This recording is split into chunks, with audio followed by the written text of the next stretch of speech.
Hello friends. Did you know nearly 80% of those who watch my videos aren't subscribed?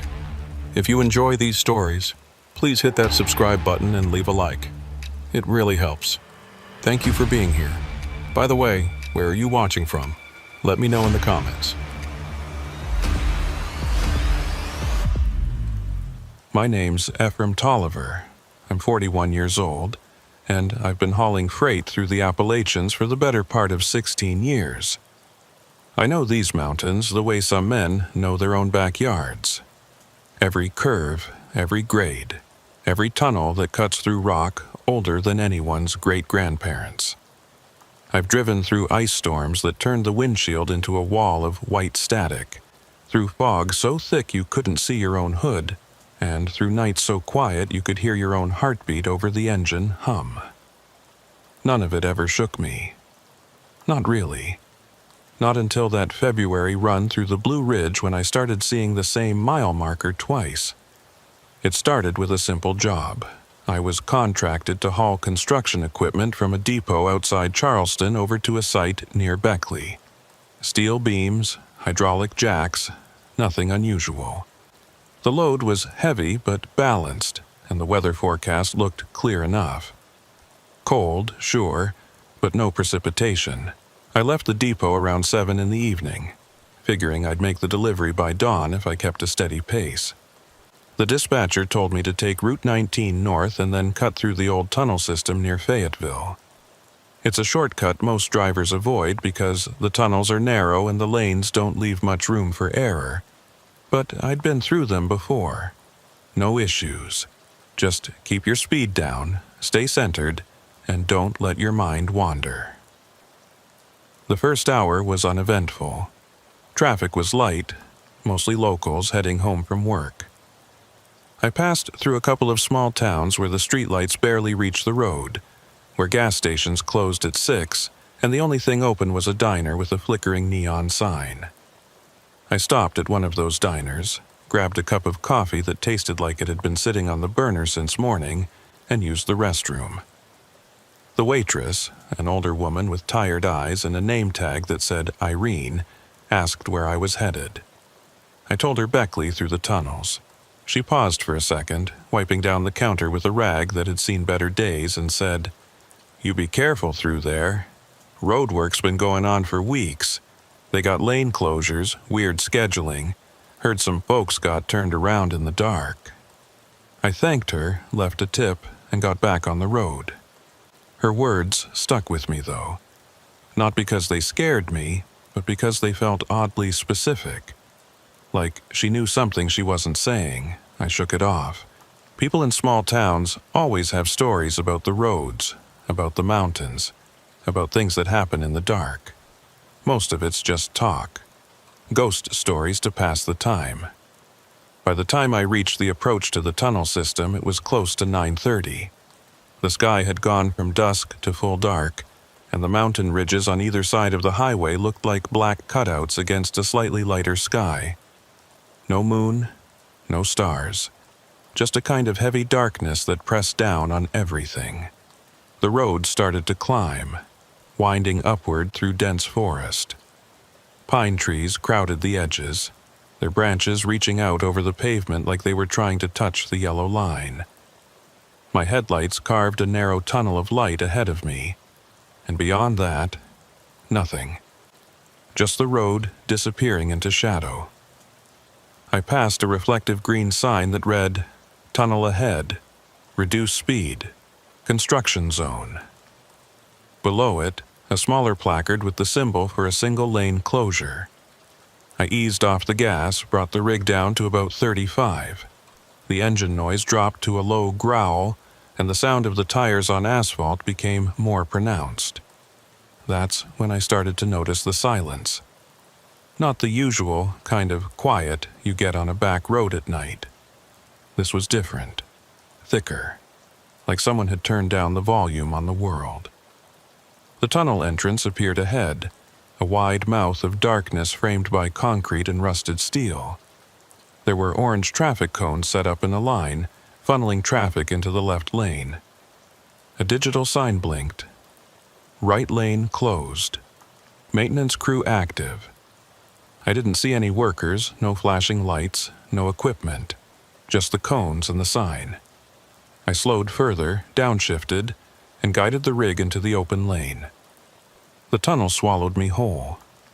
Inside, the air changed. It felt colder, damper, like I'd driven into a refrigerator. The overhead lights were spaced far apart, dim yellow bulbs that barely pushed back the shadows. The walls were rough, unfinished rock in some places, smooth concrete in others. I could hear the engine's echo bouncing back at me, layered and distorted. Every gear shift, every tap of the brake sounded louder than it should have. I kept my eyes on the road, watching the white line that marked the edge of the lane. The tunnel curved gently to the left, and as I followed it, I caught a glimpse of something in the side mirror. A flicker of movement, like someone had stepped out from one of the service alcoves cut into the wall. I looked again. Nothing. Just the empty lane behind me, the cones lined up in a perfect row.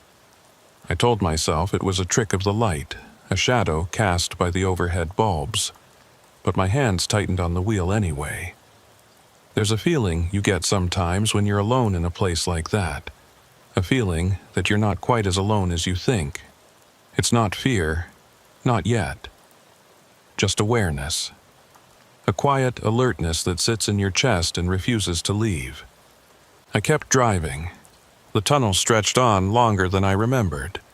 I'd been through here before, twice, maybe 3 times, and it had never felt this long.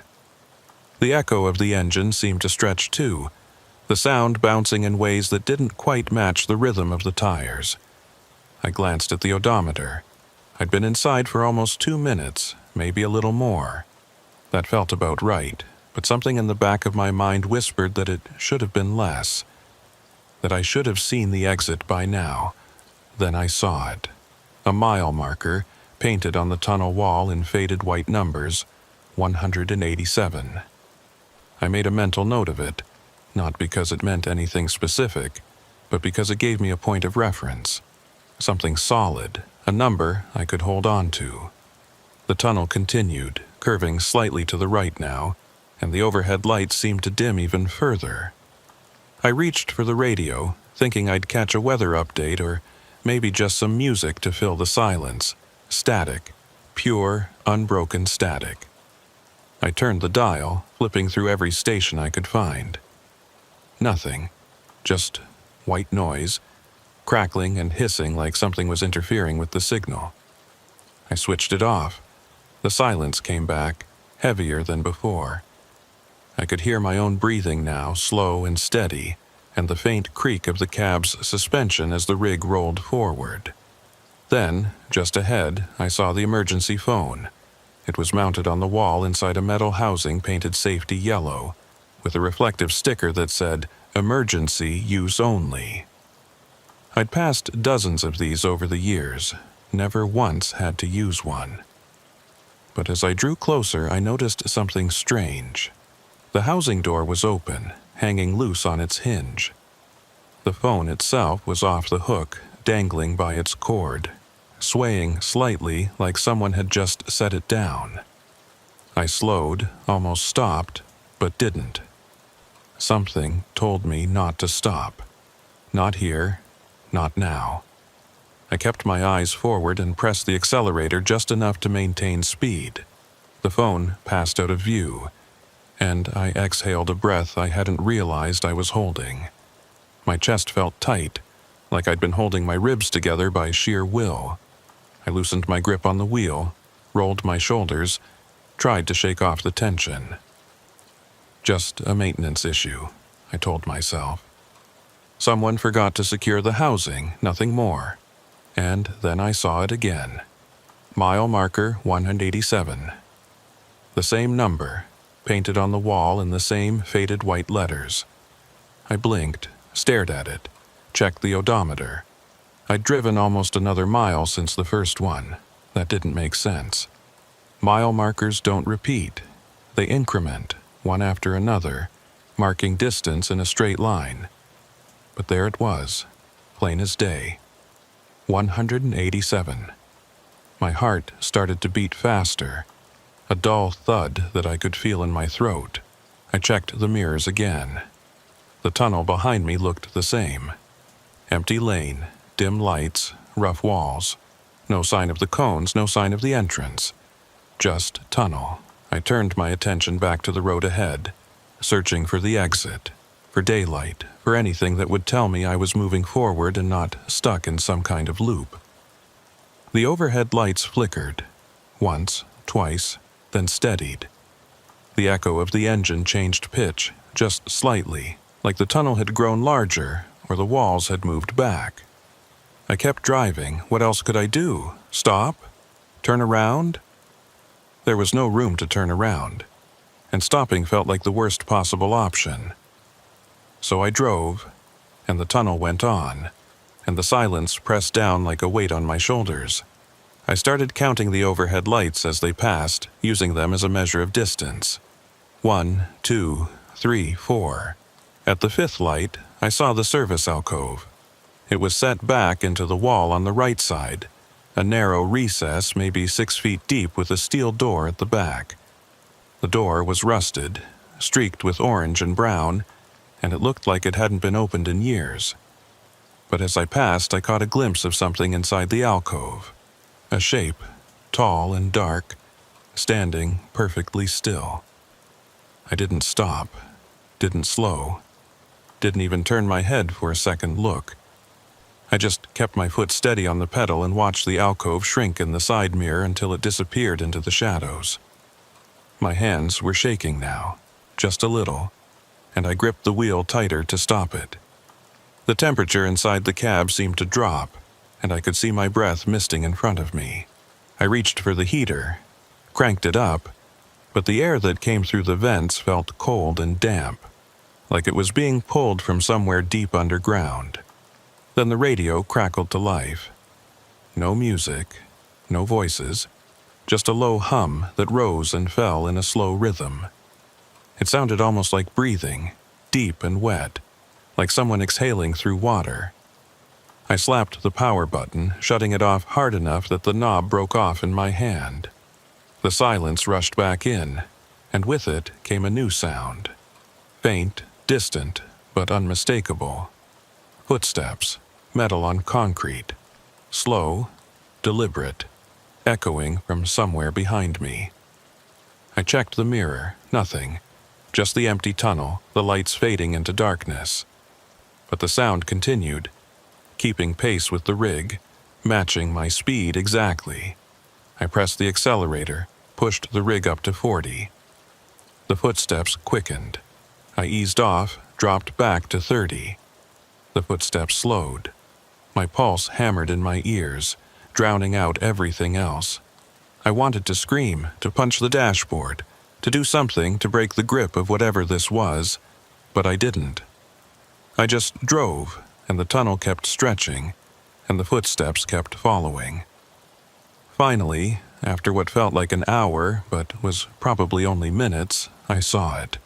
A faint glow ahead, pale and cold, like the light you get just before dawn.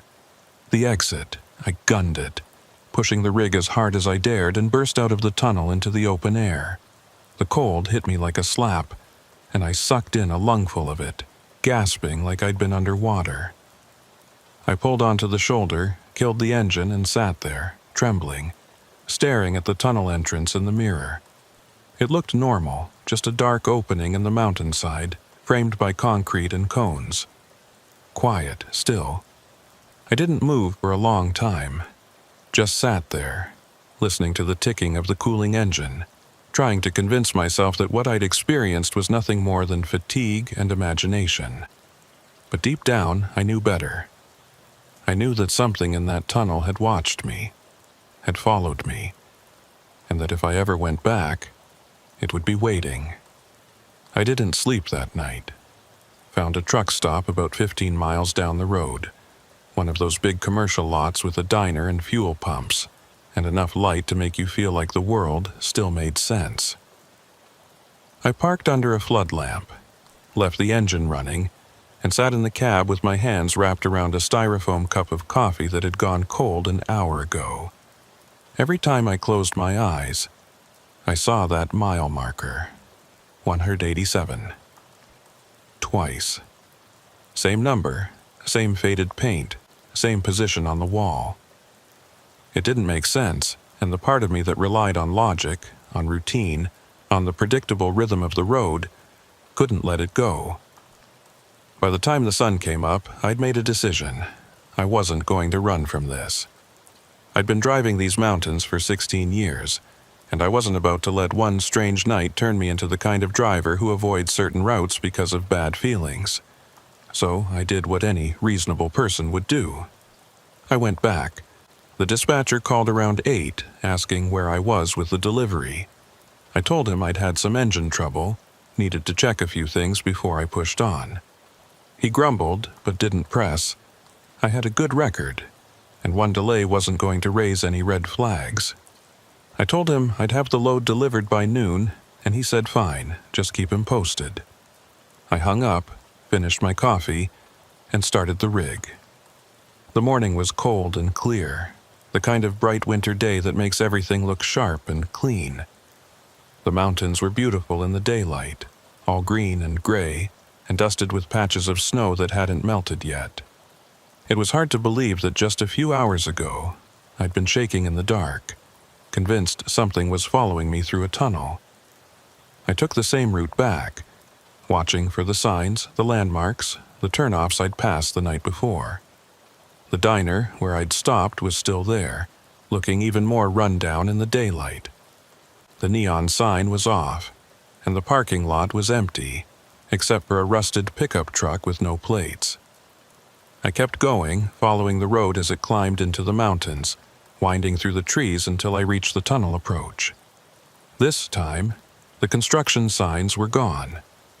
No cones, no lane closures, no digital warnings. Just the tunnel entrance, wide and dark, with a faded sign overhead that read, Blue Ridge Tunnel, built 1952. I pulled onto the shoulder before the entrance and killed the engine. Got out, stretched my legs, and walked up to the mouth of the tunnel.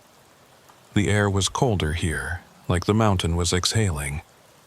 I could see about 30 feet inside before the darkness took over, and in that dim light I could make out the rough texture of the walls, the old concrete, the rusted fixtures that held the overhead lights. There were no workers, no equipment, no sign that any maintenance had been done recently. The road surface was smooth, unmarked, no fresh paint or patching. It looked like it hadn't been touched in years. I walked back to the rig, grabbed my flashlight and a notebook from the glove box, and decided to go in on foot. I know that sounds stupid. Most people would have just driven through, maybe taken a few pictures and called it a day. But I needed to see it up close. I needed to understand what had happened the night before, and the only way to do that was to walk it. So I did. The temperature dropped the moment I stepped inside. Not gradually, but all at once, like I'd crossed some invisible threshold. My breath misted in front of me, and the sound of my boots on the pavement echoed in a way that made the tunnel feel much larger than it actually was. I kept the flashlight beam low, sweeping it across the ground, looking for anything unusual. Tire tracks, debris, footprints. The pavement was clean, too clean. No gravel, no oil stains, no litter. Just smooth asphalt that looked like it had been scrubbed. I walked slowly, counting my steps, trying to measure the distance. The overhead lights were spaced about 50 feet apart, dim yellow bulbs encased in metal cages. Some of them flickered when I passed underneath, throwing jittery shadows on the walls. I reached the first service alcove after about 200 feet.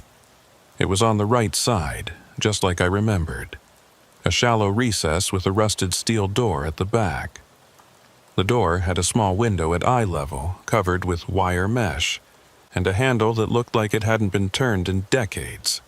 I tried it anyway, locked, or maybe just rusted shut. Either way, it wasn't opening.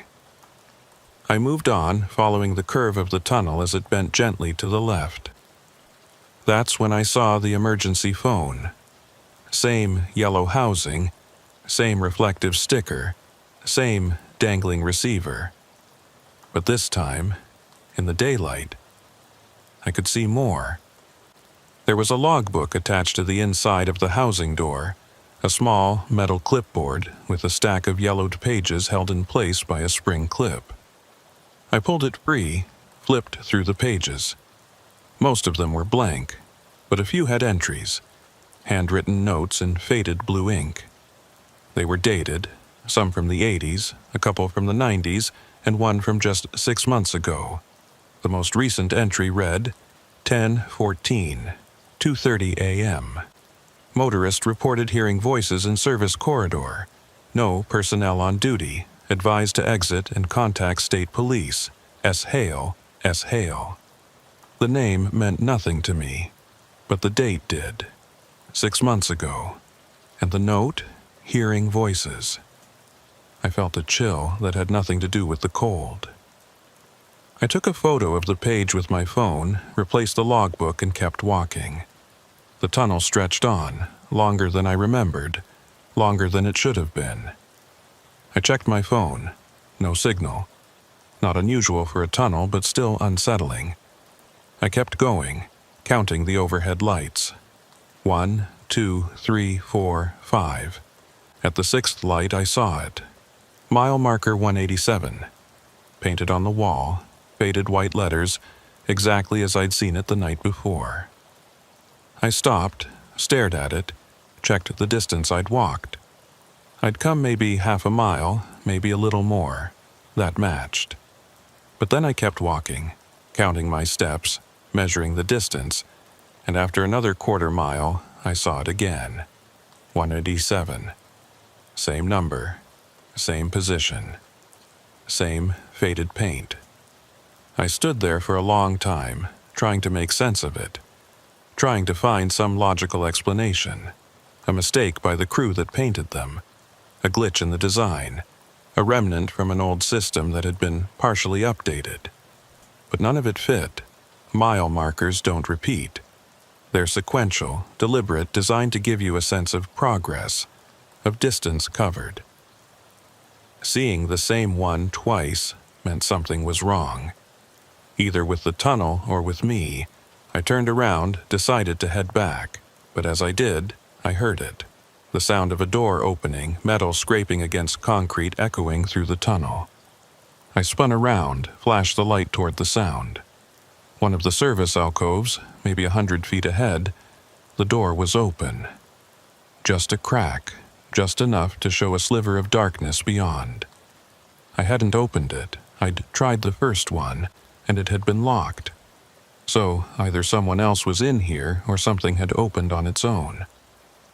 I walked toward it slowly, every instinct screaming at me to turn around and run. But I didn't. I kept going, step by step, until I was standing right in front of the alcove. The door was old, heavy steel, streaked with rust and grime. The gap was narrow, maybe 6 inches, and beyond it was darkness. Complete, absolute darkness. I aimed the flashlight through the gap, and the beam just stopped. Didn't penetrate, didn't reflect, just stopped like it had hit a wall of black. I reached out, pushed the door wider. It swung open with a long, grinding creak, and the smell hit me. Damp, earthy, with a faint metallic undertone, like standing in a basement that had flooded years ago and never been properly cleaned. The space beyond was small, maybe 10 feet square, with bare concrete walls and a low ceiling. There was a workbench along one wall, covered in dust and old tools. Wrenches, pliers, a coil of rope, and on the floor, near the back corner, was a jacket. Heavy canvas, stained and torn, with a name patch on the chest. I stepped inside, crouched down, and read the patch. Tolliver. My blood went cold. That was my name, my family name. But I'd never been in this tunnel before last night. Never left a jacket, never worked maintenance. I picked it up, checked the pockets, empty except for a folded piece of paper. I unfolded it carefully and my hand started to shake. It was a route log, handwritten, dated 1987, almost 40 years ago. And the name at the top, Ephraim Tolliver. I dropped the jacket, backed out of the alcove, and ran. Didn't care how it looked, didn't care if I was overreacting. I just ran, boots pounding on the pavement, flashlight beam bouncing wildly, lungs burning in the cold air. I ran until I saw the entrance, the daylight, the open sky. I burst out of the tunnel and collapsed on the shoulder, gasping, shaking, trying to process what I'd just seen. It took me a few minutes to pull myself together. I sat there on the gravel, knees pulled up to my chest, staring at the tunnel entrance. Part of me wanted to go back, to grab that jacket, to take it to someone who could explain it. But a bigger part of me knew that going back was a mistake. Whatever was in there, whatever connection it had to my name, to my family, I didn't want to know. Not yet. I stood up, brushed the dust off my jeans and walked back to the rig. That's when I saw the truck. It was parked on the opposite shoulder, a white pickup with a magnetic sign on the door that read, Blue Ridge Tunnel Authority, Maintenance. And leaning against the hood, arms crossed, watching me with a calm, unreadable expression, was a man in a dark blue uniform. He was maybe 50, maybe older, with gray hair cut short and a face that looked like it had seen a lot of long nights. He didn't move as I approached, just waited, like he'd known I'd be coming back. "You're Tolliver," he said. It wasn't a question. I stopped a few feet away, nodded slowly. "Yeah? And you are?" "Sutter Hale. I'm the night attendant for this stretch. Have been for about 12 years. He pushed off the hood, walked toward me, hands in his pockets. "Saw your rig parked here this morning. Figured you were the one from last night." "Last night?" "Got a call on the emergency line around 10:15. Someone picked up the receiver, didn't say anything, just left it hanging. By the time I got here, there was no one around. Just tire tracks and a half-empty coffee cup on the shoulder. I figured whoever it was got spooked and took off." I stared at him. "I didn't call anyone. I didn't even stop. I drove straight through." He nodded, like that didn't surprise him. "Yeah, that's usually how it goes. People don't remember stopping, or they remember it wrong. The tunnel does that sometimes." "Does what?" "Plays tricks. Messes with your sense of time, of distance. Some people see things that aren't there. Some people see things that are." He pulled a small notebook from his pocket, flipped through the pages. "You're not the first Tolliver to have trouble in that tunnel. Had one back in the 80s. Maintenance worker, disappeared during a night shift. They found his jacket in one of the service corridors, but never found him." My mouth went dry. "What was his name?" Hale looked up from the notebook, met my eyes. "Ephraim Tolliver." I didn't say anything, couldn't. The weight of it pressed down on me, heavy and cold. Hale closed the notebook, slipped it back into his pocket. "Look, I don't know what you saw in there, and I'm not going to ask. But if you're smart, you'll finish your delivery and find another route. This tunnel, it's got a memory. And sometimes that memory gets confused, starts pulling things from the past, mixing them with the present. People, places, events. It doesn't always make sense, but it's real enough to mess you up if you're not careful. Why hasn't anyone shut it down? Because it's functional. Mostly. The state doesn't care about a few weird stories. They care about traffic flow, about keeping the roads open. As long as the tunnel does its job, they're not going to ask questions." He walked back toward his truck, opened the door, then paused. "You want my advice? Don't go back in there. Whatever you think you need to find, it's not worth it." He climbed into the truck and drove off. leaving me standing there on the shoulder, staring at the tunnel entrance. I thought about what he'd said, about the memory of the tunnel, about things getting confused, about a man with my name who'd disappeared almost 40 years ago. And I thought about that jacket, about the root log with my name on it, dated decades before I was born. I got back in my rig, started the engine, and sat there for a long time. The smart thing would have been to listen to Hale, to take the long way around, to put this behind me and never look back. But I couldn't, because if there was a connection, if there was some reason my name kept showing up in that tunnel, I needed to know. Even if it scared me, even if it didn't make sense. So I made a decision. I'd finish the delivery like I promised, but after that I was coming back, and this time I wasn't leaving until I had answers. I made the delivery to Beckley by early afternoon. Backed the rig up to the loading dock, watched the crew unload the steel beams and hydraulic equipment, signed the paperwork, and collected my receipt. The whole time, my mind was somewhere else, back in that tunnel, back in that service alcove with the jacket and the root log. I kept seeing my name on that paper, written in handwriting that looked nothing like mine but somehow felt familiar. Like an echo of something I should have known but didn't. After the delivery, I drove to a gas station on the edge of town, filled up the tank, and sat in the cab trying to decide what to do next. The smart play was obvious. Take Hale's advice, head back to Charleston. Forget the whole thing. There were plenty of routes through these mountains. I didn't need to use that tunnel ever again, but the questions wouldn't leave me alone.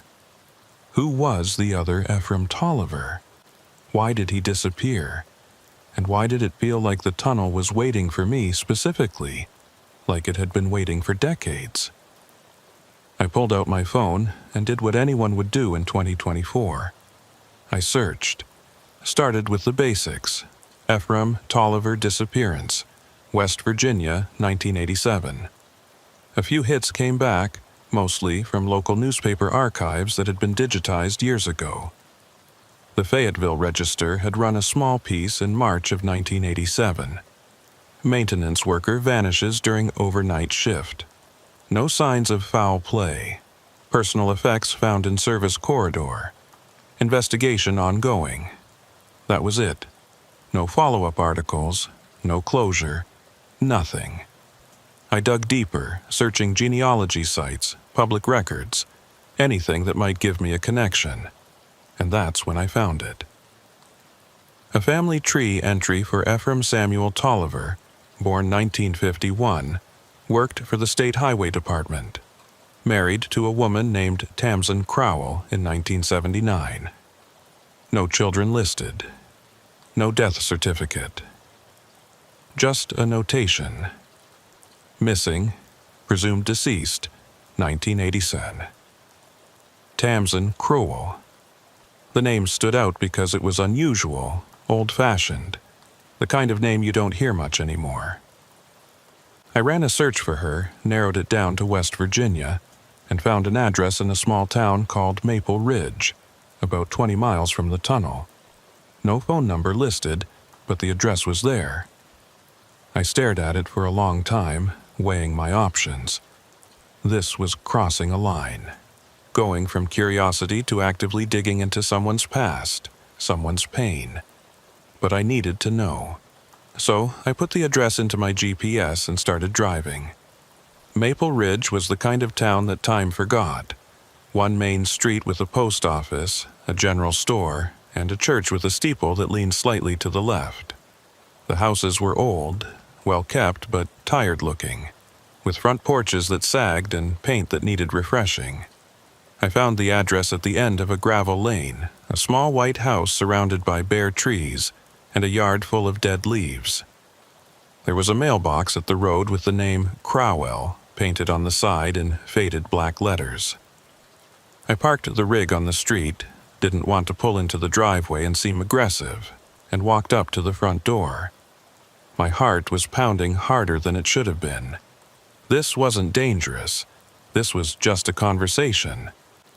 But something about it felt heavy, like I was about to open a door that had been closed for a very long time. I knocked 3 times, waited, heard movement inside. Footsteps, slow and careful.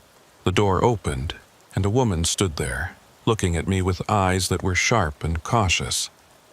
She was in her 70s, maybe older, with white hair pulled back in a bun, and a face that had seen a lot of years, but hadn't lost its strength. She wore a cardigan over a plain dress, and her hands, resting on the edge of the door, were thin and veined but steady. She didn't say anything, just looked at me, waiting. "Mrs. Crowell?" I said, keeping my voice low and respectful. "My name's Ephraim Tolliver. I'm a truck driver, and I think I might have some information about your husband." Her expression didn't change, but something shifted in her eyes. Recognition, maybe. Or resignation. She stepped back, held the door open. "Come in." The inside of the house was neat and sparse. Old furniture, clean but worn, photographs on the walls, most of them black and white or faded color prints from decades ago. She led me to a small sitting room with 2 chairs and a coffee table stacked with old books and newspapers. She gestured for me to sit, and I did, suddenly feeling like I was intruding on something sacred. "You're not the first," she said, sitting across from me. Her voice was quiet, steady, like she'd had this conversation before. "Every few years, someone comes around asking about Ephraim. Reporters, investigators, curious folks, they all want to know what happened in that tunnel. I'm not a reporter," I said. "I'm just trying to understand something that happened to me. I drove through that tunnel 2 nights ago, and I saw things. Things that don't make sense. And then I found a jacket in one of the service alcoves with my name on it. His name. I don't know how it's possible, but it's possible," she said, cutting me off. She leaned back in her chair, folded her hands in her lap. That tunnel has a way of pulling things out of time. People, objects, moments. My husband wasn't the first to go missing there, and he wasn't the last. But he's the only one I knew personally, so he's the one I remember. I leaned forward, elbows on my knees. "What happened to him?" She was quiet for a moment, staring at the photographs on the wall. Then she spoke, and her voice carried the weight of 40 years of unanswered questions. "Ephraim worked maintenance for the state. Night shifts, mostly. He liked the quiet, said it gave him time to think. In March of 1987, he was assigned to inspect the service corridors in the Blue Ridge Tunnel. Routine work. He'd done it 100 times before. He called me around midnight, said he'd found something strange. A door that shouldn't have been there, a corridor that wasn't on any of the maps. He said he was going to check it out, take a few pictures, file a report. That was the last time I heard his voice." She paused, swallowed hard. "They found his jacket the next morning, tools, flashlight, everything scattered like he'd dropped them in a hurry. But no sign of him. No blood, no struggle, nothing. Just gone." "Did they ever figure out what happened?" "Officially, no. They said he probably had an accident, fell into a ventilation shaft or got disoriented and wandered off. But I knew Ephraim. He didn't get disoriented, he didn't panic, and he wouldn't have left his tools behind." She met my eyes, and I saw the pain there, still raw after all these years. "I think he found something he wasn't supposed to find, and whatever it was, it didn't want him to leave." I felt a chill run down my spine. "Mrs. Crowell, I need to know, is there any connection between him and me? Same name, same—" "I don't know," she said. "I've thought about it for years. Wondered if maybe there was some family connection, some distant branch of the tree. But I never found anything. It's just a coincidence. Or maybe it's not. Maybe that tunnel doesn't care about logic. Maybe it just takes what it wants. I sat back, trying to process it all. The attendant I spoke to, Sutter Hale, he said the tunnel has a memory, that it mixes the past and present. Do you think that's what's happening? That I'm somehow connected to what happened to your husband?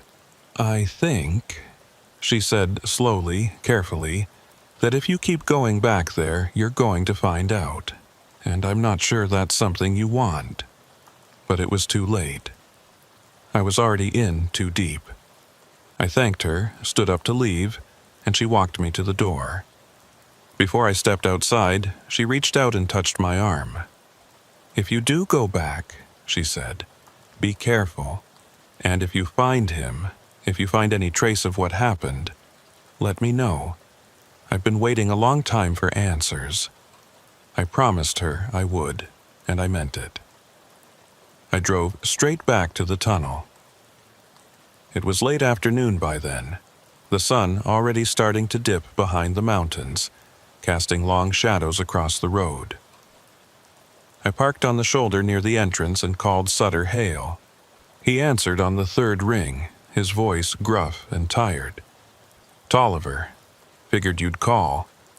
"I need to go back in there," I said. "Tonight, and I need your help." There was a long pause, then, "You talked to Tamsin." "Yeah." Another pause. "All right, meet me at the north entrance at 8. Bring a flashlight and something to defend yourself with. Not because you'll need it, but because it'll make you feel better." He hung up before I could ask what he meant. At 8 o'clock, I met Hale at the north entrance. He was standing next to his truck, holding a heavy-duty flashlight and wearing a utility belt loaded with tools. He looked at me, nodded once, and gestured toward the tunnel. "Let's get this over with." We walked in together, side by side, our footsteps echoing in the cold air. Hale didn't say much, just pointed out the features as we passed them. Emergency phones, service alcoves, ventilation shafts. He knew the tunnel like the back of his hand, every inch of it mapped in his mind. But even he seemed uneasy, his shoulders tight, his eyes constantly scanning the walls. We reached the first mile marker, 187. I pointed it out to him. "There, that's the one I keep seeing." He aimed his flashlight at it, studied it for a moment. "That marker's been here since the 50s. Nothing unusual about it. Then why do I keep seeing it twice?" He looked at me, and in the dim light I could see the doubt in his eyes. "Because you're not seeing the same marker twice. You're seeing two different versions of the same tunnel, one from now and one from somewhere else, sometime else. That doesn't make sense." "No," he agreed. "It doesn't, but that doesn't mean it's not happening." We kept walking, deeper into the tunnel, past the point where I'd turned back before.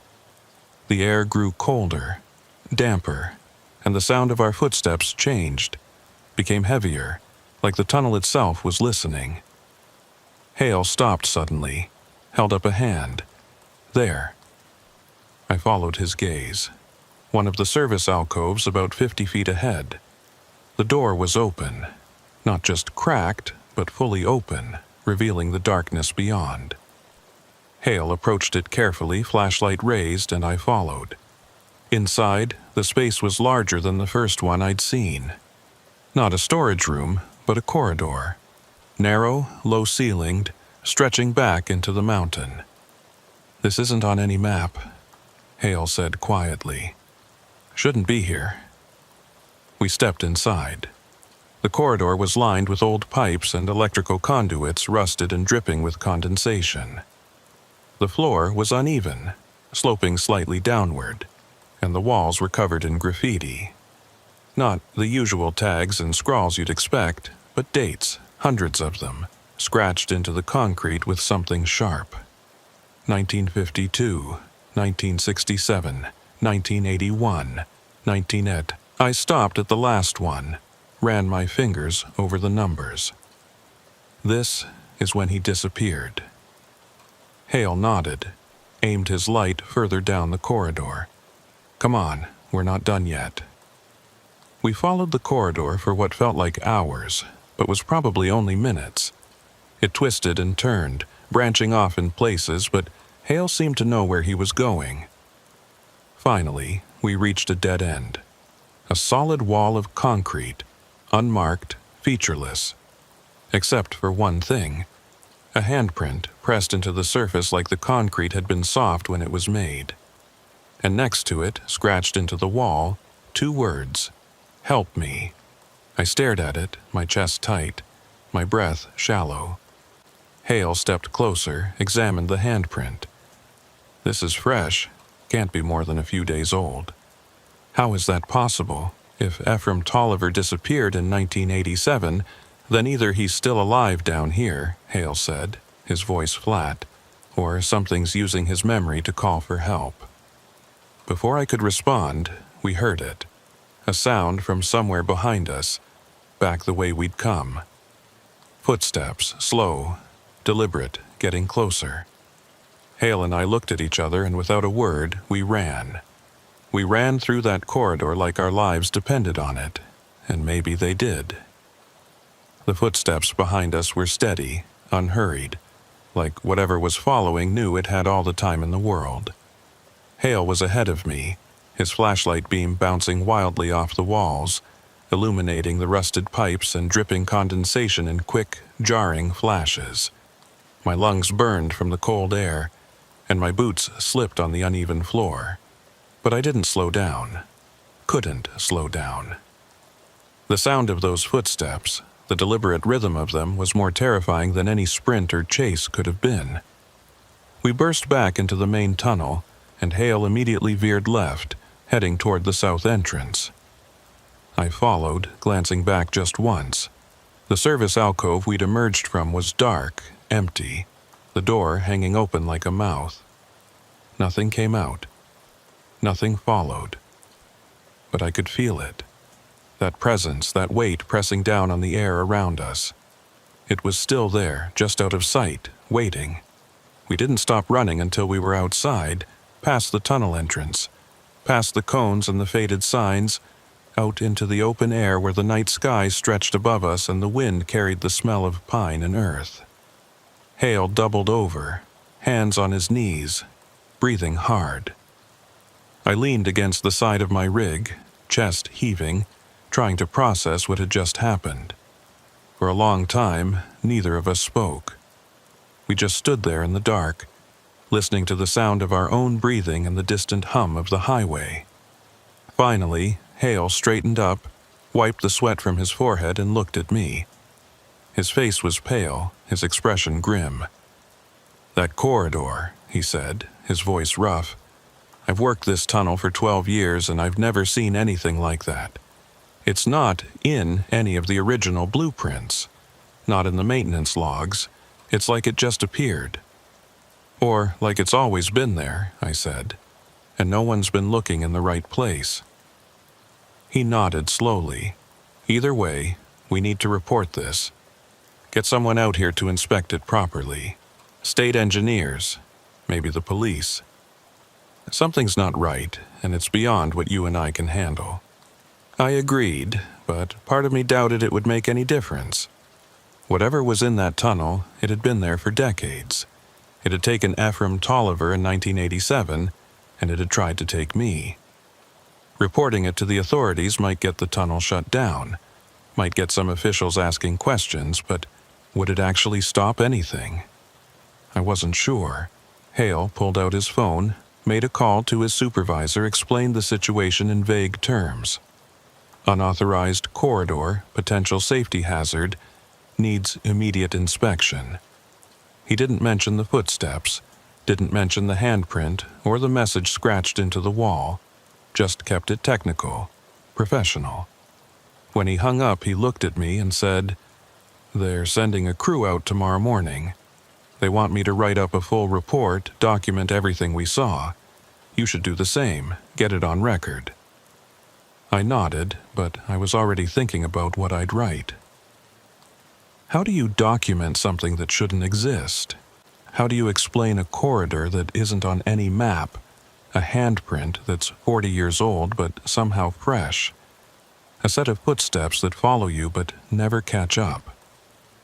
The more I thought about it, the more I realized that any report I wrote would sound like the ramblings of someone who'd been awake too long, who'd seen too much, who'd let their imagination run wild. But I wrote it anyway, got back in my rig, pulled out a notebook, and spent the next hour documenting everything.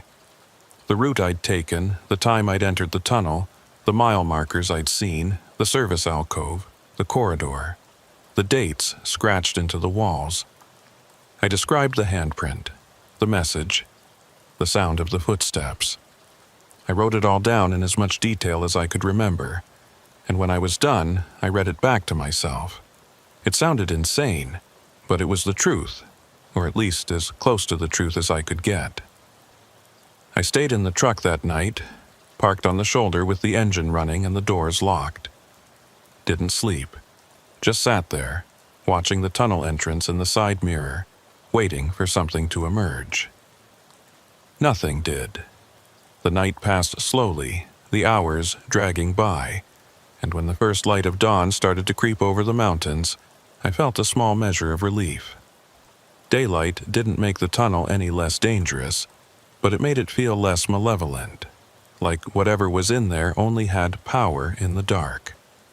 Around 7 in the morning, Hale showed up again, this time with 2 state engineers in a white SUV. They parked near the entrance, and I watched as they geared up with flashlights, hard hats, and clipboards. Hale talked to them for a few minutes, gesturing toward the tunnel, and then they went inside. I got out of my rig, walked over to Hale, and asked if I should go with them. "No," he said flatly. "They don't need civilians complicating things. Just stay here, and if they find anything, I'll let you know." So I waited, leaned against the hood of my truck, drank lukewarm coffee from a thermos, and watched the tunnel entrance like it might swallow the engineers whole. An hour passed, then another. Finally, around 9:30, they emerged, and I could tell from their body language that something was wrong. They weren't walking like people who'd just completed a routine inspection. They were walking like people who'd seen something they couldn't explain. Hale talked to them for a few minutes, and I caught fragments of the conversation. No corridor, solid wall. Must have been a different alcove. When they finished, the engineers got back in their SUV and drove off without even acknowledging me. Hale walked over, his face unreadable. "They didn't find it," he said. I stared at him. "What do you mean they didn't find it? We were just there, we saw it." "I know. But when they checked the alcove, it was just a storage room. 10 by 10. Concrete walls, workbench, tools, no corridor, no dates on the walls, nothing." "That's impossible." "Yeah," he said quietly. "It is." We stood there in silence, and I felt a cold knot forming in my stomach. The tunnel had changed, or maybe it had always been changing, shifting, showing different things to different people at different times. Either way, it meant that whatever we'd seen, whatever we'd experienced, was ours alone. No one else would believe it, no one else would find it. The tunnel had shown us something, and then it had taken it back. "What about the handprint?" I asked. "The message?" "They didn't see anything like that, just empty walls." I rubbed my face, trying to make sense of it. "So, what do we do?" Hale shrugged. "We file our reports, we tell the truth, and then we move on. Because there's nothing else we can do. The tunnel's not going to give up its secrets just because we want answers." He was right, of course, but it didn't make it any easier. Over the next few days, I tried to return to some sense of normalcy. I took a few local jobs, short hauls that didn't require overnight driving, routes that kept me away from the mountains. I avoided the Blue Ridge Tunnel, took the long way around whenever I had a delivery in that area. But the questions never left me. I kept thinking about that corridor, about the dates on the walls, about the handprint and the message. I kept thinking about Ephraim Tolliver, the man who'd disappeared 40 years ago, and whether he was still down there somewhere, trapped in some fold of time that the tunnel had created. I also kept thinking about Tamsin Crowell. I'd promised her I'd let her know if I found anything, and I had. But what was I supposed to tell her? That I'd found a message, a handprint, a trace of her husband, but that it had vanished before anyone else could see it? That the tunnel had shown me something and then hidden it away? It felt cruel, giving her hope only to snatch it back. But I'd made a promise, so I drove back to Maple Ridge. She answered the door the same way she had before, with that cautious, steady expression, like she'd been expecting me. I told her everything. The corridor, the dates, the handprint, the message. I told her about the footsteps, about running, about how the engineers had found nothing when they went back. She listened without interrupting, her hands folded in her lap, her face unreadable. When I finished, she was quiet for a long time. Then she said, "Thank you." I blinked. For what? I didn't find him. I didn't bring you any real answers. You went looking, she said simply. That's more than anyone else has done in 40 years. You didn't have to. You could have walked away, forgotten about it, moved on. But you didn't. You tried, and that means something. I didn't know what to say to that, so I just nodded. She stood up, walked over to a small desk in the corner, and pulled out an old photograph. She handed it to me. It showed a man in his 30s, wearing a maintenance uniform, standing in front of the tunnel entrance with a slight smile on his face. He had dark hair, a strong jaw, and eyes that looked tired but kind. "That's Ephraim," she said. "Taken a few months before he disappeared. I want you to have it. Not because I think you'll find him, but because I think you understand. You've seen what that tunnel can do. You've felt it. And maybe in some way that connects you to him." I took the photograph carefully, like it might crumble in my hands. "I'll keep looking," I said, though I wasn't sure if I meant it. "If I ever find anything else, I'll let you know." She smiled faintly. "I know you will." I left Maple Ridge that afternoon and drove back to Charleston. Filed my official report with the dispatcher, kept it vague and factual, didn't mention the corridor or the footsteps.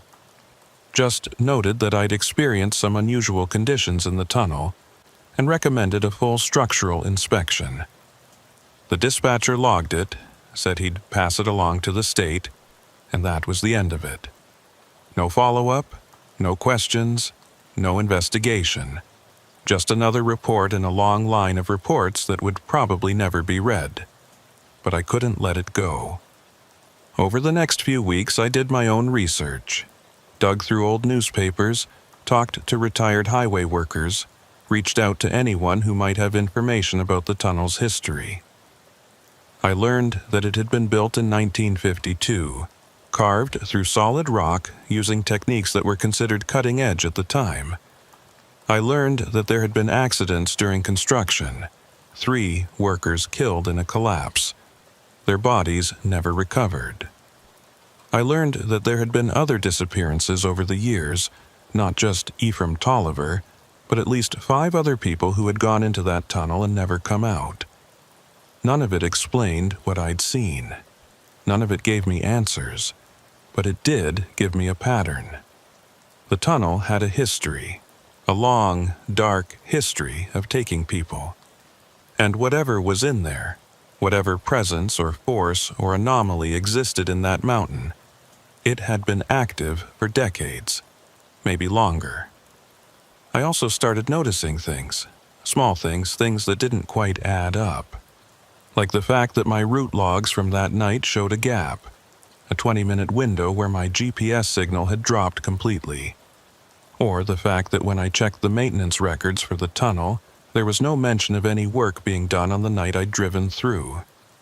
No lane closures, no crews, no reason for the cones and the signs. It was like the tunnel had manufactured the entire scenario just to get me inside. And then there was the photograph. The one Tamsin had given me. I kept it in my glove box, and every now and then I'd take it out and look at it. And one night, about a month after everything had happened, I noticed something I hadn't seen before. In the background of the photo, just barely visible behind Ephraim Tolliver's shoulder, was the tunnel entrance. And standing in the entrance, partially obscured by shadow, was a figure. Tall, motionless, watching. I took the photo to a shop that specialized in digital enhancement, had them blow up the background and sharpen the image. When I got it back, the figure was clearer. It was a man, wearing what looked like work clothes, standing just inside the tunnel. And his face, though blurred, looked familiar. It looked like me. I stopped sleeping well after that. Started having dreams where I was walking through the tunnel, over and over, passing the same mile marker, hearing the same footsteps, opening the same service alcove door. And in every dream, I'd find something different. Sometimes it was the corridor with the dates. Sometimes it was a room full of old equipment. Sometimes it was nothing, just empty space. But in every dream, I could feel that presence, that weight, pressing down on me, waiting. I talked to Hale one more time, about 3 months after the incident. Called him up, asked if he'd noticed anything unusual in the tunnel since that night. He was quiet for a moment, then said, "Yeah, I have. The mile markers are off. Not by much, just a few feet here and there. And sometimes when I'm doing my rounds, I hear things. Voices, footsteps, echoes that don't match up." I filed a report with the state. Suggested they do a full survey, check the structural integrity. They said they'd get around to it eventually. "Do you think they will?" "No," he said. "I don't. And honestly, I'm not sure it would make a difference. That tunnel, it's got a life of its own, always has. We're just passing through." He hung up after that, and I never called him again. Didn't see the point. He'd seen what I'd seen, experienced what I'd experienced, and like me, he was stuck with questions that had no answers. I still drive trucks, still take jobs through the Appalachians, but I don't go through the Blue Ridge Tunnel anymore. I take the long way, add an extra hour to my route, pay the extra fuel costs. It's worth it, because every time I see that tunnel entrance in the distance, every time I pass a sign that points toward it, I feel that tightness in my chest, that sense of something waiting. And I know that if I go back, if I ever set foot in that tunnel again, I might not come out. Sometimes, late at night when I'm parked at a rest stop, I take out that photograph and look at it. At Ephraim Tolliver standing in front of the tunnel, smiling like he doesn't know what's about to happen. And at the figure in the background, the one that looks like me, standing in the shadows, watching. And I wonder if that's my future. If somewhere, in some fold of time, I'm already in that tunnel. Already gone. Already part of whatever dark memory that place holds. I also think about the other Ephraim Tolliver, the one who disappeared in 1987. I think about his wife, waiting for 40 years for answers that never came. And I think about that handprint on the wall, that message scratched into the concrete. "Help me." Fresh, like it had just been made, like he was still there, still trying to get out. But the thing that keeps me up at night, the thing that I can't shake, is this. When we ran from that corridor, when we heard those footsteps following us, I looked back, just for a second, and in the beam of Hale's flashlight, I saw a shadow on the wall. Not our shadows, someone else's. And it was reaching out like it was trying to grab us, trying to pull us back. And for just a moment, just a fraction of a second, I saw a face. It was my face. I haven't told anyone about that. Not Hale, not Tamsin, not anyone. because I don't know what it means. I don't know if what I saw was real, or if it was just my mind playing tricks on me, or if it was something worse. Something that suggests that time in that tunnel doesn't work the way it should, that past and future are tangled together, that the man who disappeared in 1987 and the man driving through in 2024 are somehow the same person, caught in a loop that has no beginning and no end. I've thought about going back, thought about it more times than I can count. Thought about walking into that tunnel one more time, finding that corridor, following it all the way to the end and seeing what's really there. But I haven't, because I'm afraid of what I'll find. Afraid that if I go back, I won't be able to leave. Afraid that the tunnel will finally get what it's been waiting for all these years. So I drive. I take the long routes. I avoid the mountains when I can, and I keep that photograph in my glove box, a reminder of what happened, of what I saw, of what might still be waiting. And every now and then, when I'm on a quiet stretch of highway late at night, I'll see a mile marker in my headlights. And for just a second, I'll think it's the wrong number. That I've seen it before. That I'm back in that tunnel, driving in circles, passing the same point over and over. But then I'll blink, and the number will be right, and I'll keep driving. Because that's all I can do. Keep moving. Keep going forward, and hope that whatever's in that tunnel, whatever presence or force or memory, stays where it is. Stays in the past. Stays in the dark. But deep down, I know it won't. Because that tunnel doesn't forget. It doesn't let go. And sooner or later, it's going to call me back. And when it does, I don't know if I'll be strong enough to say no. The photograph sits in my glove box. Ephraim Tolliver, 1987, smiling in front of a tunnel that would take him. And in the background, barely visible, a figure in the shadows. Watching. Waiting. I check it sometimes, late at night. And every time I do, the figure looks a little closer. A little clearer. A little more like me.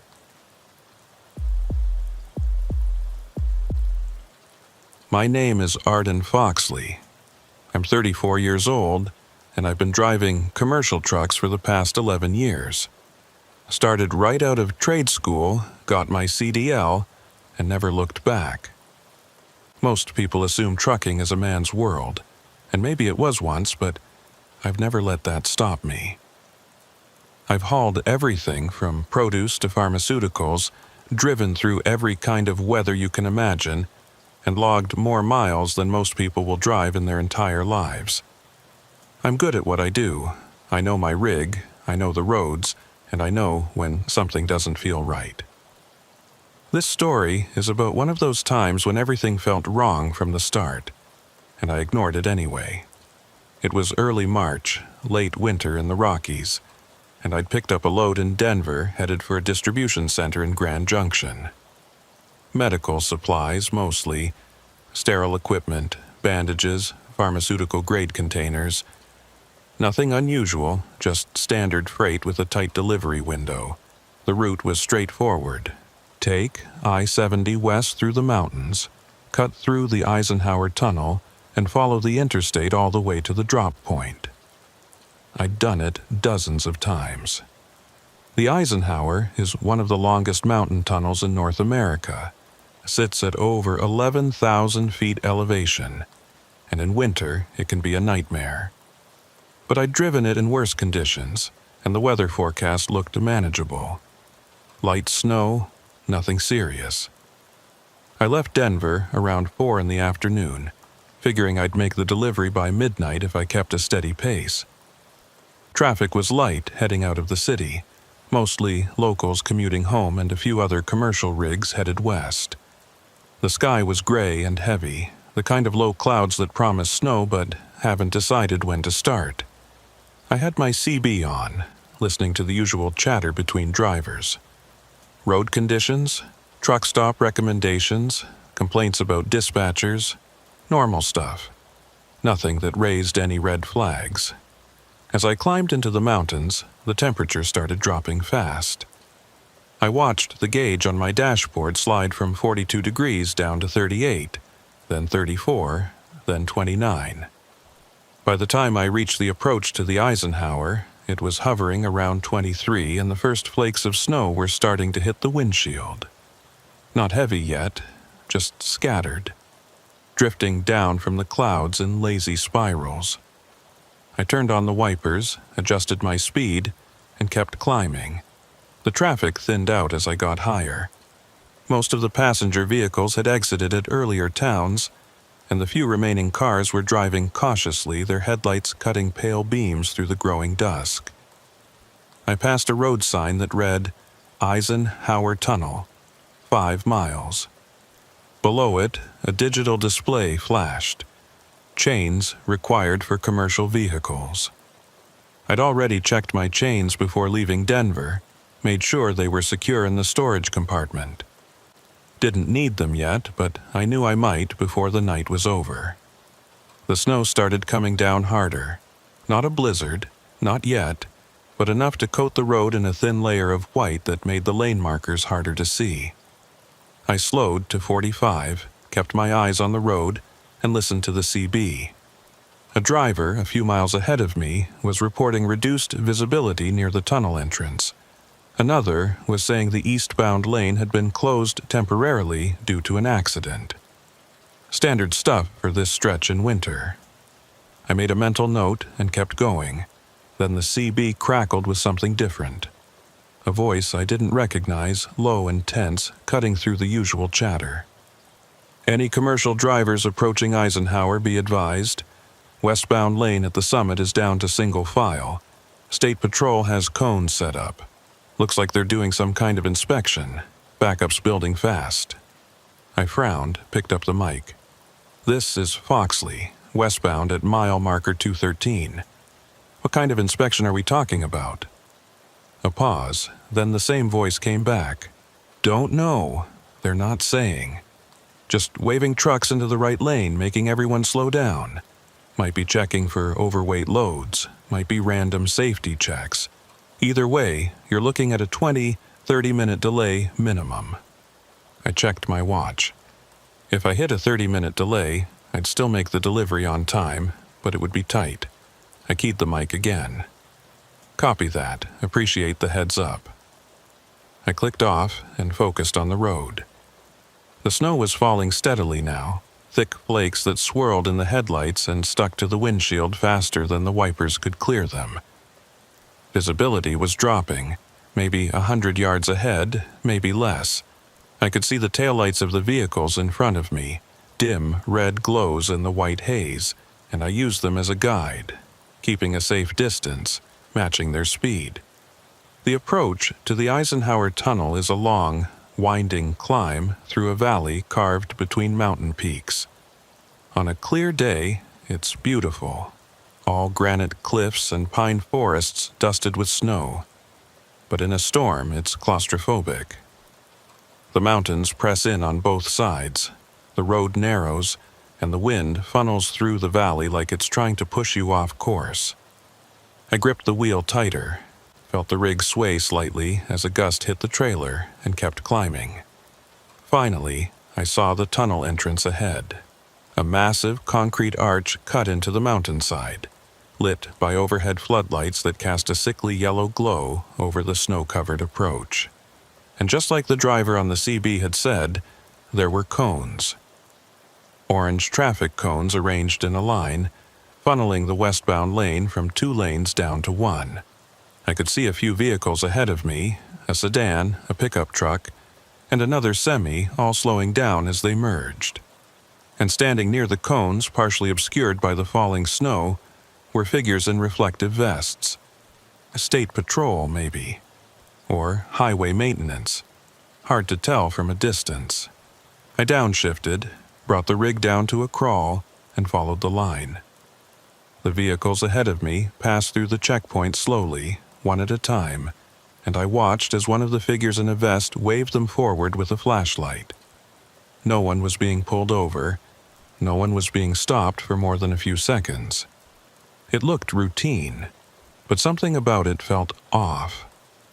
Maybe it was the way the figures stood, too still, too rigid. Or maybe it was the fact that I couldn't see their faces clearly through the snow and the glare of the floodlights. Either way, my gut told me to pay attention. When it was my turn, I eased the rig forward and stopped when the figure raised a hand. Up close, I could see he was wearing a heavy coat, a reflective vest over the top, and a hood pulled up against the snow. His face was shadowed, hard to make out, but I could see the glint of a flashlight in his hand. He approached the driver's side window and I rolled it down halfway, letting in a blast of cold air. "Evening," I said, keeping my tone neutral. "What's the holdup?" He didn't answer right away, just aimed the flashlight at my face, held it there for a second too long, then swept the beam across the interior of the cab. I felt a prickle of irritation, but kept my expression calm. After what felt like an eternity, he lowered the light and said, "Routine safety check. We're looking for hazardous materials, overweight loads, documentation issues. You got your manifest?" I nodded, reached for the clipboard on the passenger seat and handed it through the window. He took it, glanced at it briefly, didn't really read it, and handed it back. "You're good. Keep it under 40 through the tunnel. Road conditions are deteriorating fast." "Copy that," I said, and started to roll up the window. But before I could, he leaned in slightly and said, "If you see anything unusual inside, don't stop. Just keep driving." I paused, my hand on the window crank. "Unusual like what?" He didn't answer, just stepped back, waved me forward with the flashlight and turned to the next vehicle. I hesitated for a second, then rolled up the window and put the rig in gear. The whole exchange had taken maybe 2 minutes, but it left me with an uneasy feeling in my chest. Don't stop. What the hell was that supposed to mean? I drove through the checkpoint and into the tunnel. The temperature inside was warmer, maybe by 10 degrees, and the sound of the engine changed, became deeper, more resonant as it echoed off the walls. The tunnel is about 2 miles long, a straight shot through solid granite, with overhead lights spaced at regular intervals and emergency phones mounted on the walls every few hundred feet. I'd been through it countless times, and it had never bothered me. But tonight, something felt different. The traffic ahead of me was moving slowly, maybe 30 miles an hour, and I kept pace, staying in the right lane as instructed. The tunnel walls were smooth concrete, painted white in some sections, bare rock in others. The lights overhead were dim, casting long shadows that flickered as I passed underneath. I checked my mirrors, saw the headlights of another truck behind me, maybe 50 yards back, and felt a small measure of relief. At least I wasn't alone in here. Then I saw the first service niche. It was on the right side, a shallow alcove cut into the wall, maybe 6 feet deep, with a rusted steel door at the back. Nothing unusual about it. Tunnels have service niches for maintenance crews, for emergency equipment, for ventilation shafts. But as I passed this one, I caught a glimpse of something that made me do a double take. There was a light inside. Not a steady light, but a flickering, strobing light, like someone was shining a flashlight on and off at irregular intervals. I slowed slightly, trying to get a better look, but the angle was wrong and I was already past it. I glanced in the side mirror, saw the niche receding behind me, the light still flickering. Probably just a maintenance crew, I told myself. Someone working on electrical systems or checking ventilation. Nothing to worry about. But that uneasiness in my chest grew heavier. A few hundred yards later, I saw another service niche. Same setup, same rusted door, and again, there was a light inside. This time it was brighter, more erratic, strobing fast, like a strobe light at a concert. I felt my pulse quicken. 2 niches, 2 lights, both flickering in the same strange pattern. That wasn't normal. That wasn't maintenance. I picked up the CB mic, keyed it, and spoke into the channel. "This is Foxley, westbound in Eisenhower. Anyone else seeing the lights in the service niches?" "Over." Static, no response. I tried again. "Foxley, to any westbound traffic. Are you seeing the strobing lights?" "Over." More static. Then, faintly, a voice. Not the same driver from before. This one was different. Higher pitched, strained. "Stay in your lane. Don't look. Just drive." The transmission cut off before I could respond. I stared at the CB, my hand still on the mic, my heart pounding now. "Don't look. Just drive." The same message, worded differently but carrying the same weight. Something was happening in this tunnel, and whatever it was, people knew about it. People were trying to warn me. I forced myself to focus on the road. The taillights of the vehicle ahead were still visible, steady and reassuring. I kept my speed consistent, my hands on the wheel, my eyes forward. But I couldn't stop myself from glancing at the next service niche as I approached it. And when I did, I saw something that made my blood run cold. There was someone standing inside. A figure, tall and motionless, backlit by the flickering light. I couldn't make out any details, couldn't see a face or clothing or anything that would identify them. Just a silhouette, perfectly still, facing the tunnel. Facing me. As I passed, the figure didn't move, didn't react, just stood there like a statue. And in the mirror, I saw it turn its head slowly, tracking my rig as I drove away. I gripped the wheel so hard my knuckles turned white. My breath was coming faster now, shallow and tight, and I could feel the panic creeping up my spine. What the hell was going on? Who were these people? And why were they standing in the service niches watching traffic pass by? The radio crackled again, and this time the voice was louder, clearer, more urgent. "If you're in the tunnel right now, listen carefully. There's an operation happening. It's not official. It's not safe. Keep your windows up, your doors locked, and do not stop for any reason. Do you copy?" I grabbed the mic, my hands shaking. Copy? What kind of operation? But the voice didn't respond. Just static, hissing and popping in the silence of the cab. I tried again, keyed the mic multiple times, but got nothing. The radio was dead or blocked. Either way, I was on my own. I kept driving, passing more service niches, and in each one, I saw the same thing. Figures standing in the flickering light, motionless, watching. Some were alone, some in pairs, but they all had the same posture. Rigid, unmoving, like they were waiting for something. And the lights, those strobing erratic lights, never stopped. They pulsed and flickered in a rhythm that felt deliberate, like a signal, like a code. The tunnel seemed longer than I remembered. I checked the odometer, tried to calculate how far I'd gone, but I couldn't focus. My mind was racing, trying to piece together what I was seeing, what it meant. Was this some kind of smuggling operation? A checkpoint that wasn't sanctioned? Were those figures law enforcement or something else? And why were they just standing there watching, not doing anything? Finally, after what felt like hours, but was probably only minutes, I saw the end of the tunnel, a pale circle of gray light, barely visible through the falling snow. But there, the exit. I pushed the accelerator slightly, felt the rig surge forward and aimed for that light like it was the only thing in the world that mattered. As I burst out of the tunnel and into the open air, the snow hit me like a wall. Full whiteout conditions, the kind where you can barely see 10 feet ahead. But I didn't care.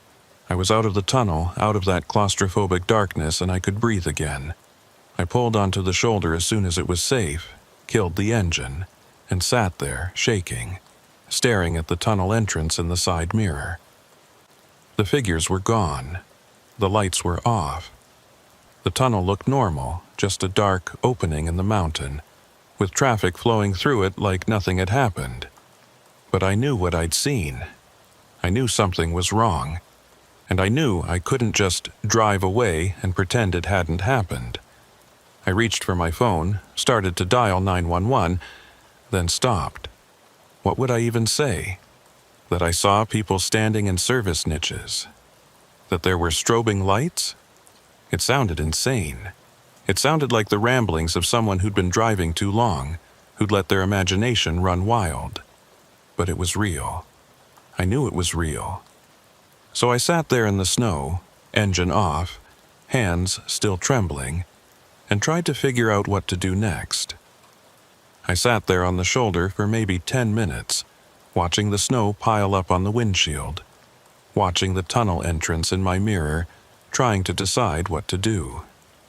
The smart thing would have been to keep driving, make my delivery, file a vague report with my dispatcher, and let someone else deal with it. But I couldn't shake what I'd seen. Those figures standing in the service niches, perfectly still, backlit by strobing lights. The warnings on the CB radio. The checkpoint that didn't feel official. Something was happening in that tunnel, something organized, and I needed to understand what it was. I started the engine, turned on the heater, and grabbed my phone. No signal. Not unusual at this elevation, especially in a storm, but frustrating. I couldn't call 911, couldn't reach my dispatcher, couldn't do anything except sit here and think. I pulled out my logbook, flipped to a blank page, and started writing down everything I could remember. The time I'd entered the tunnel, approximately 6:47 p.m. The checkpoint at the entrance. The man in the reflective vest who'd told me not to stop. The service niches, at least 6 of them that I'd counted, each with flickering lights and figures inside. The CB warnings, the blocked radio signal, the way the tunnel had felt longer than it should have been. When I finished writing, I read it back to myself. It sounded paranoid, conspiratorial, like something you'd read on a trucker forum at 3 a.m, but it was what I'd experienced, and I trusted my own eyes more than I trusted my ability to explain it. I closed the logbook, set it on the passenger seat, and made a decision. I wasn't going to just drive away. I was going to find out what was happening, even if it meant putting myself at risk. I checked my mirrors, saw a gap in the traffic, and pulled back onto the highway. The snow was coming down harder now, full whiteout conditions, and my visibility was maybe 20 feet. I turned on my hazard lights, slowed to a crawl, and followed the vague outline of the road as it curved down the western slope of the pass. The plan was simple. Find a place to turn around, go back through the tunnel, and document everything I could. Take photos, record video, gather evidence. Then take it to the state police and let them sort it out. But before I could execute that plan, I saw something that changed everything. About a mile down from the tunnel exit, on the right side of the highway, there was a pullout. A small gravel lot, barely visible through the snow, with a single vehicle parked in it. A wrecker truck, white with faded blue lettering on the side, the kind of truck that tows disabled vehicles, pulls cars out of ditches, responds to accidents. It was idling, exhaust rising from the tailpipe, and I could see a figure sitting in the cab, barely visible through the frosted windows. I slowed even further, debating whether to stop. On one hand, a wrecker driver might have information, might have seen something, might be able to help. On the other hand, I didn't know if I could trust anyone right now. For all I knew, that wrecker was part of whatever operation was happening in the tunnel. But my curiosity won out. I pulled into the lot, parked beside the wrecker, and left my engine running. If things went south, I wanted to be able to leave fast. I climbed out of the cab, pulled my coat tight against the wind, and walked over to the wrecker. The snow was already ankle-deep, and the cold bit at my face like tiny needles. I knocked on the driver's side window, and after a moment, it rolled down a few inches. A man looked out at me, maybe 40 years old, with a thick beard dusted with snow. and eyes that looked tired but alert. He wore a heavy jacket with a patch on the shoulder that read, "Tolland Recovery." "Help you?" he asked, his voice rough but not unfriendly. "Maybe," I said. "I just came through the Eisenhower westbound, and I saw some things that didn't sit right with me. You been through there tonight?" His expression shifted slightly, became more guarded. "Yeah, couple hours ago. Why?" "Did you see the checkpoint? The cones? The guys in reflective vests?" He nodded slowly. "I did. Thought it was weird. State Patrol doesn't usually run checkpoints in a whiteout. Too dangerous. And those guys, they weren't asking the right questions. Just waving people through." "What about the service niches? The lights?" His eyes narrowed. "You saw those too?" It wasn't a question. I nodded. "Yeah. Strobing lights, figures standing inside. What the hell is going on?" He was quiet for a moment, glancing past me at the tunnel entrance barely visible through the snow. Then he sighed, rolled the window down all the way, and said, "Get in. You're gonna freeze out there." I hesitated, but the cold was already seeping through my coat, and I needed answers more than I needed to be cautious. I walked around to the passenger side, climbed in, and shut the door. The cab was warm, almost stifling, and the heater was blasting. He turned it down slightly, then looked at me. "Name's Rafe Tolland. I run a tow service out of Frisco. Been working this stretch of highway for about 15 years. Arden Foxley. I drive freight, mostly regional stuff. Been through the Eisenhower more times than I can count, but I've never seen anything like what I saw tonight." "That's because it doesn't happen often," Rafe said. "Maybe once or twice a year, always in bad weather, always when visibility's low. I've seen it 3 times now, and every time it's the same setup. Checkpoint at the entrance, service niches lit up, figures standing around like they're waiting for something." "Waiting for what?" "An exchange," he said. "That's my best guess anyway. Someone's using the tunnel as a transfer point. Goods, money, maybe people. I don't know the details, but I know it's not legitimate. The timing's too precise, the setup's too organized. And the fact that they only do it during storms, when traffic's light and visibility's bad, tells me they don't want to be seen." I felt a chill that had nothing to do with the cold. "You're saying this is some kind of smuggling operation?" "That's what I think, but I can't prove it. I tried reporting it once, called the state police, told them what I'd seen. They said they'd look into it, but nothing ever came of it. No follow-up, no investigation, nothing. Either they didn't believe me, or someone higher up told them to drop it." "Or someone's being paid to look the other way," I said. Rafe nodded grimly. "That's a possibility too. This is a major transport corridor. Millions of dollars in freight move through here every day. If someone figured out how to use the tunnel for their own purposes, and if they had the right connections, they could operate for years without getting caught." I thought about the checkpoint, about the man in the reflective vest who'd barely looked at my manifest, about the way he'd warned me not to stop, like he was trying to protect me from something, or maybe trying to protect the operation from being exposed. "What do we do?" I asked. "We can't just let this keep happening." "No," Rafe agreed. "We can't. But we need proof. Real, solid proof. Photos, video, license plates, something that the police can't ignore." He reached into the center console, pulled out a small digital camera, and handed it to me. "I carry this for insurance claims, documenting accident scenes. You take it, go back through that tunnel, and get as many pictures as you can.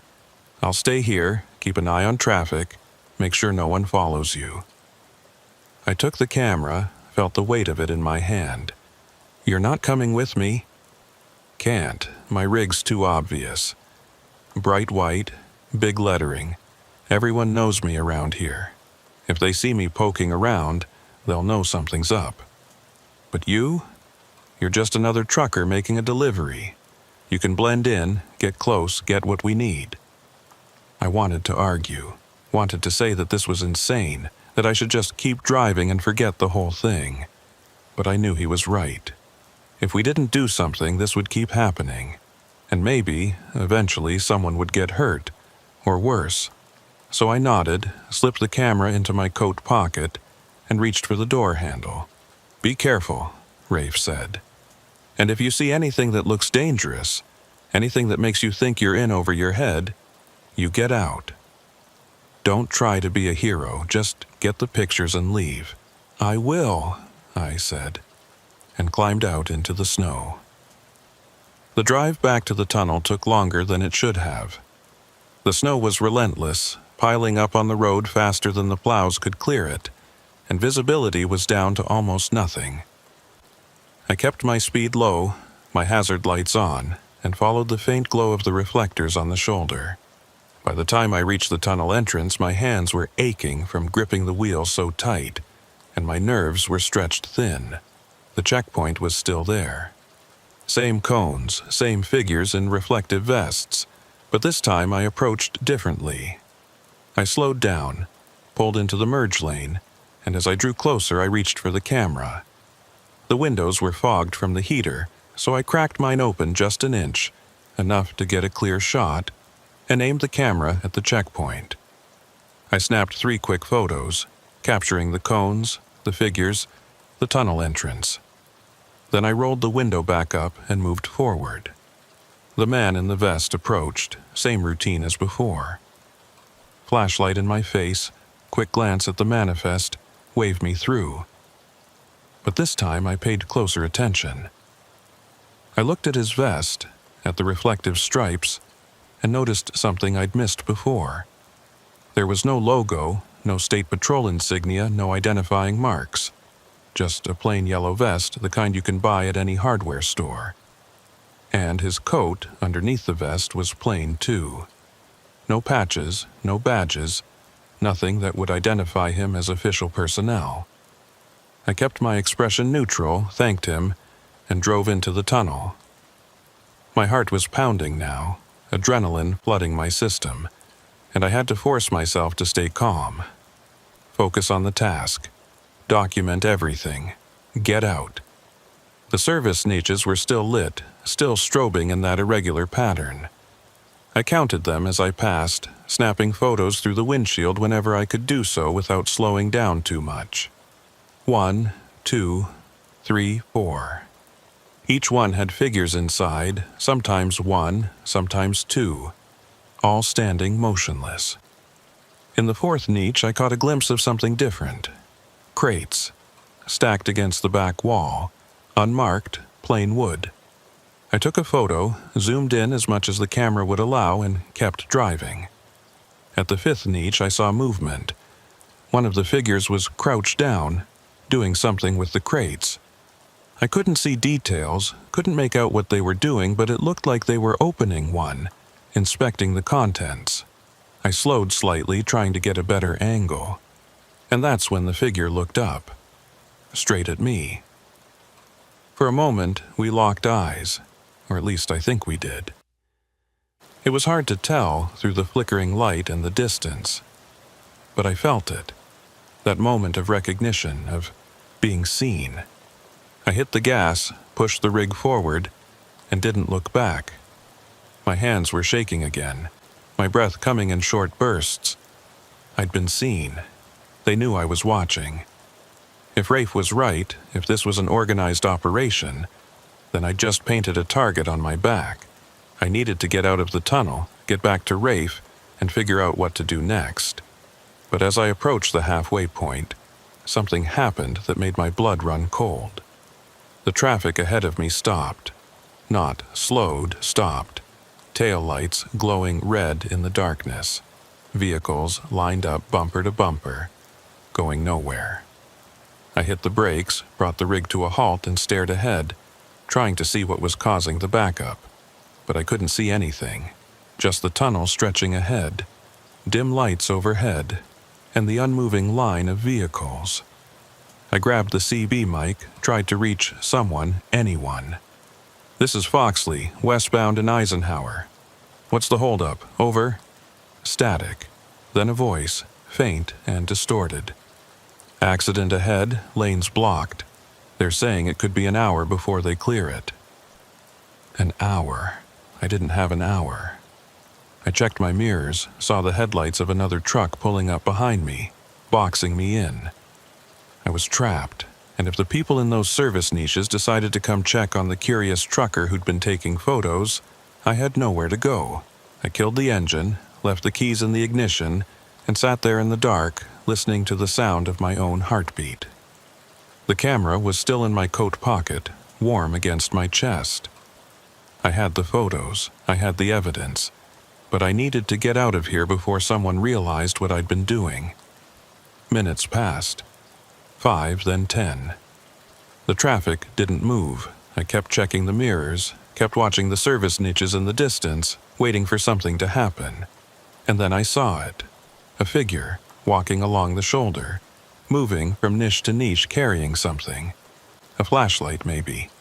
Or a radio. They were checking, making sure everything was secure, making sure no one was paying too much attention. And they were heading in my direction.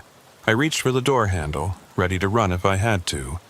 But then the CB crackled to life. A different voice this time, calm and authoritative. "All westbound traffic, be advised. Accident's been cleared. Traffic will resume in 2 minutes. Repeat, traffic will resume in 2 minutes." I didn't wait. The moment the vehicle ahead of me started moving, I turned the key, fired up the engine, and followed. I kept my eyes forward. Didn't look at the service niches. Didn't check to see if the figure was still walking toward me. I just drove, faster than I should have, eager to get out of that tunnel and back into the open air. When I finally emerged on the western side, the snow was still falling, but it felt like relief. I pulled onto the shoulder, grabbed my phone, and tried to call Rafe. Still no signal. I sat there for a moment, trying to calm my nerves, and then I saw headlights in the mirror. A vehicle pulling up behind me, parking close. Too close. It was a pickup truck, dark blue, with tinted windows. I couldn't see who was inside, but I could feel them watching me. My heart started racing again. Were they part of the operation? Had they followed me out of the tunnel? I reached for the keys, ready to drive, but before I could, the passenger door of the pickup opened, and someone stepped out. It was Rafe. He walked over to my rig, knocked on the door, and I rolled down the window. The relief that washed over me was almost overwhelming. "Jesus," I said. "You scared the hell out of me." "Sorry," he said. "Borrowed a friend's truck. Didn't want to use the wrecker. Did you get the photos?" I nodded, pulled out the camera, and handed it to him. He scrolled through the images, his expression growing darker with each one. "This is good," he said finally. "This is really good. Crates, figures, checkpoint with no official markings. This is enough to take to the state police, maybe even the FBI." "But will they do anything?" I asked. "You said you tried reporting it before and nothing happened." "This time's different," he said. "This time we have evidence. Hard evidence. They can't ignore this." I wanted to believe him. I really did. But something in the back of my mind whispered that it wouldn't be that simple. That whoever was running this operation had too much power, too many connections, too much to lose. And that people like me, people who asked too many questions, had a way of disappearing. Rafe must have seen the doubt on my face, because he leaned in closer and said, "Look, I know this is scary. I know you're taking a risk, but you did the right thing, and I'm going to make sure these photos get into the right hands. Trust me." I nodded, because what else could I do? I'd already committed. I'd already seen too much. There was no going back now. Rafe and I sat in that borrowed pickup truck for another 20 minutes, going through the photos on the camera's small screen, trying to piece together what we were seeing. The images were grainy, shot through a windshield in low light. but they were clear enough. The checkpoint with no official markings. The service niches with their strobing lights. The crates stacked against the walls. And in one photo, zoomed in as far as the camera would allow, a figure crouched beside an open crate, their hand reaching inside. "We need to get these to someone who can do something," Rafe said, scrolling through the images one more time. "Not local cops. They might be compromised. We need to go higher. State police, maybe federal." "And what do we tell them?" I asked. "That we think there's a smuggling operation happening in the Eisenhower Tunnel? Based on what? Some blurry photos and a hunch?" "It's more than a hunch," Rafe said firmly. "We both saw it, multiple times, and these photos prove that something irregular is happening in that tunnel. They'll have to investigate." I wanted to believe him, but I'd been around long enough to know that bureaucracy moves slowly, and people with power can make evidence disappear. Still, we had to try. "Okay," I said. "So, who do we contact? Do you have a name? Someone specific?" Rafe thought for a moment, then pulled out his phone. "I know someone. Road engineer with the Colorado Department of Transportation. Her name's Mireille Castor. She's based out of the Silverthorne office, handles safety inspections and structural assessments for this whole region. I've worked with her on a few accident scenes. She's straight shooter, doesn't mess around, and she has access to tunnel maintenance records, traffic logs, all the stuff we'd need to cross-reference. You think she'll believe us? I think she'll at least listen. And if she sees these photos, she'll have to ask questions." He dialed a number, put the phone on speaker, and after 3 rings, a woman's voice answered. "Tolland, it's almost 9 o'clock on a Friday night. This better be good. Mireille, I need your help. Something's happening in the Eisenhower, and I think it's serious." There was a pause, then a sigh. "What kind of something?" "The kind that involves unauthorized personnel, unmarked crates, and operations that aren't in any official records. Can you meet us? We've got photos." Another pause, longer this time. Then, "Where are you?"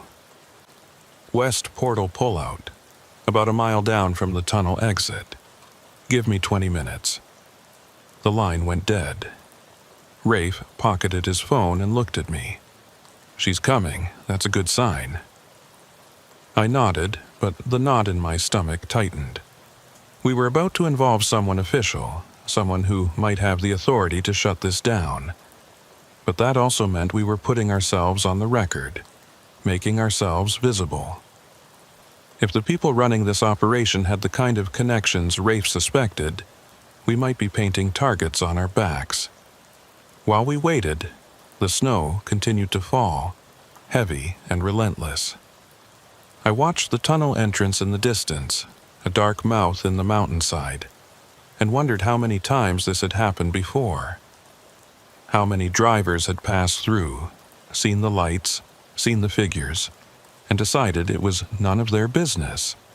How many had reported it and been ignored, and how many had gotten too curious and paid the price. Exactly 20 minutes later, a dark green SUV with state markings pulled into the lot and parked beside us. A woman got out, bundled in a heavy parka with the Colorado DOT logo on the shoulder. She was maybe in her late 40s with short dark hair streaked with gray and eyes that looked sharp even through the falling snow. She walked over to Rafe's window and he rolled it down. "Mireille Castor," she said, looking between Rafe and me. "You're the trucker?" "Arden Foxley," I said, leaning forward so she could see me. "All right, show me what you've got." Rafe handed her the camera, and she scrolled through the photos methodically, her expression unreadable. When she finished, she looked up at us, and I could see the wheels turning behind her eyes. "When were these taken?" "Tonight," I said. "Between about 7 and 8. I went through the tunnel twice, saw the same setup both times." "And you," she said, looking at Rafe. You've seen this before? 3 times over the past 4 years. Always in winter, always during storms. I reported it once, got no follow-up. Mireille nodded slowly, handing the camera back to Rafe. Okay, I need to check something. Wait here. She walked back to her SUV, climbed in, and I saw the glow of a laptop screen through the windshield. She was typing, pulling up records, cross-referencing. We sat in silence watching her work. After about 10 minutes, she got back out and walked over, her expression darker than before. According to our maintenance logs, there was no scheduled activity in the Eisenhower tonight. No inspections, no repairs, no closures. The tunnel was supposed to be running normal operations. But there was a checkpoint, I said. Cones, people in reflective vests, the whole setup. I know, and that's what worries me. She pulled out her phone, made a call, and when someone answered, she said, "This is Castor. I need the traffic camera feeds for Eisenhower Tunnel westbound between 1800 and 2000 hours tonight. Can you pull those up?" A pause. Yes, I'll hold. She put the phone on speaker, and we waited. The snow was piling up on the windshield now, and Rafe turned on the wipers to clear it. Finally, a voice came through the phone. Male, sounding confused. "Ma'am, I'm showing a system malfunction for that time window. Cameras went offline at 1752 hours, came back online at 2014 hours. No footage available." Mireille's jaw tightened. "Both cameras?" "All 4, actually. West portal, east portal, and both interior feeds. Complete blackout." "That's not a malfunction," she said quietly. "That's deliberate." She thanked the dispatcher and hung up, then looked at us. "Someone disabled the cameras. Someone with access to our systems. Someone who knew exactly when to do it and how long they'd need. Inside job," Rafe said. "Has to be. And if they can access our systems, they can access our communications, our schedules, our personnel records, which means we need to be very careful about who we talk to and what we say." I felt a chill run through me that had nothing to do with the cold. "So, what do we do? If they're monitoring your systems, they might already know we're here talking to you." "Maybe," Mireille said, "but I pulled those records on my personal laptop, not the state network, and I called the traffic center on my personal phone. If they're watching, they'd have to be monitoring everything, which is possible but harder to do without leaving traces."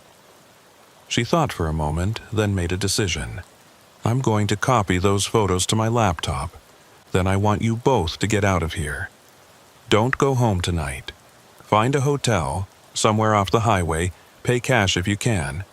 I'll take this to my supervisor in the morning, along with a formal request for a federal investigation." "And what do we do in the meantime?" I asked. "Keep your heads down. Don't talk about this with anyone. And if you see anything else unusual, anything at all, you call me immediately." She handed business cards to both of us, then took the camera from Rafe and walked back to her SUV to transfer the files. Rafe and I sat in silence, the weight of what we'd uncovered pressing down on us. This wasn't just a random smuggling operation. This was organized, sophisticated, with inside help at multiple levels. And we'd just made ourselves part of the investigation, which meant we were now risks to whoever was running it. "I need to make my delivery," I said finally. "I'm already behind schedule, and if I don't show up, my dispatcher's going to start asking questions." "Then go," Rafe said. "Make the delivery, act normal, don't do anything that draws attention. I'll stay in touch with Mireille, make sure those photos get into the right hands." I nodded, but something was nagging at me. A detail I'd noticed but hadn't fully processed until now. "Rafe, when I was in the tunnel the second time, right before the traffic stopped, I saw someone walking along the shoulder, between the service niches. They were carrying something, checking on things. Did you see anyone like that when you went through? His expression shifted, became more alert. No, I saw the figures standing in the niches, but I didn't see anyone moving around. Are you sure? Positive. They were walking from niche to niche like they were doing rounds, making sure everything was secure. That means they have people actively working, not just standing guard, which means whatever they're moving, it's valuable enough to need constant supervision. He pulled out his phone, started typing something. I'm going to send Mireille a message. Tell her about the mobile personnel. That's an important detail. Mireille came back over, handed Rafe the camera. Files are transferred, I've got everything. You two need to go now. And remember, keep this quiet until I give you the all clear. We both nodded, and she got back in her SUV and drove off, her taillights disappearing into the snow. Rafe looked at me. You sure you're okay to drive? You've been through a lot tonight. I'm fine, I said, though I wasn't sure that was true. I just need to get this delivery done and find somewhere to sleep. All right, be careful. And Arden?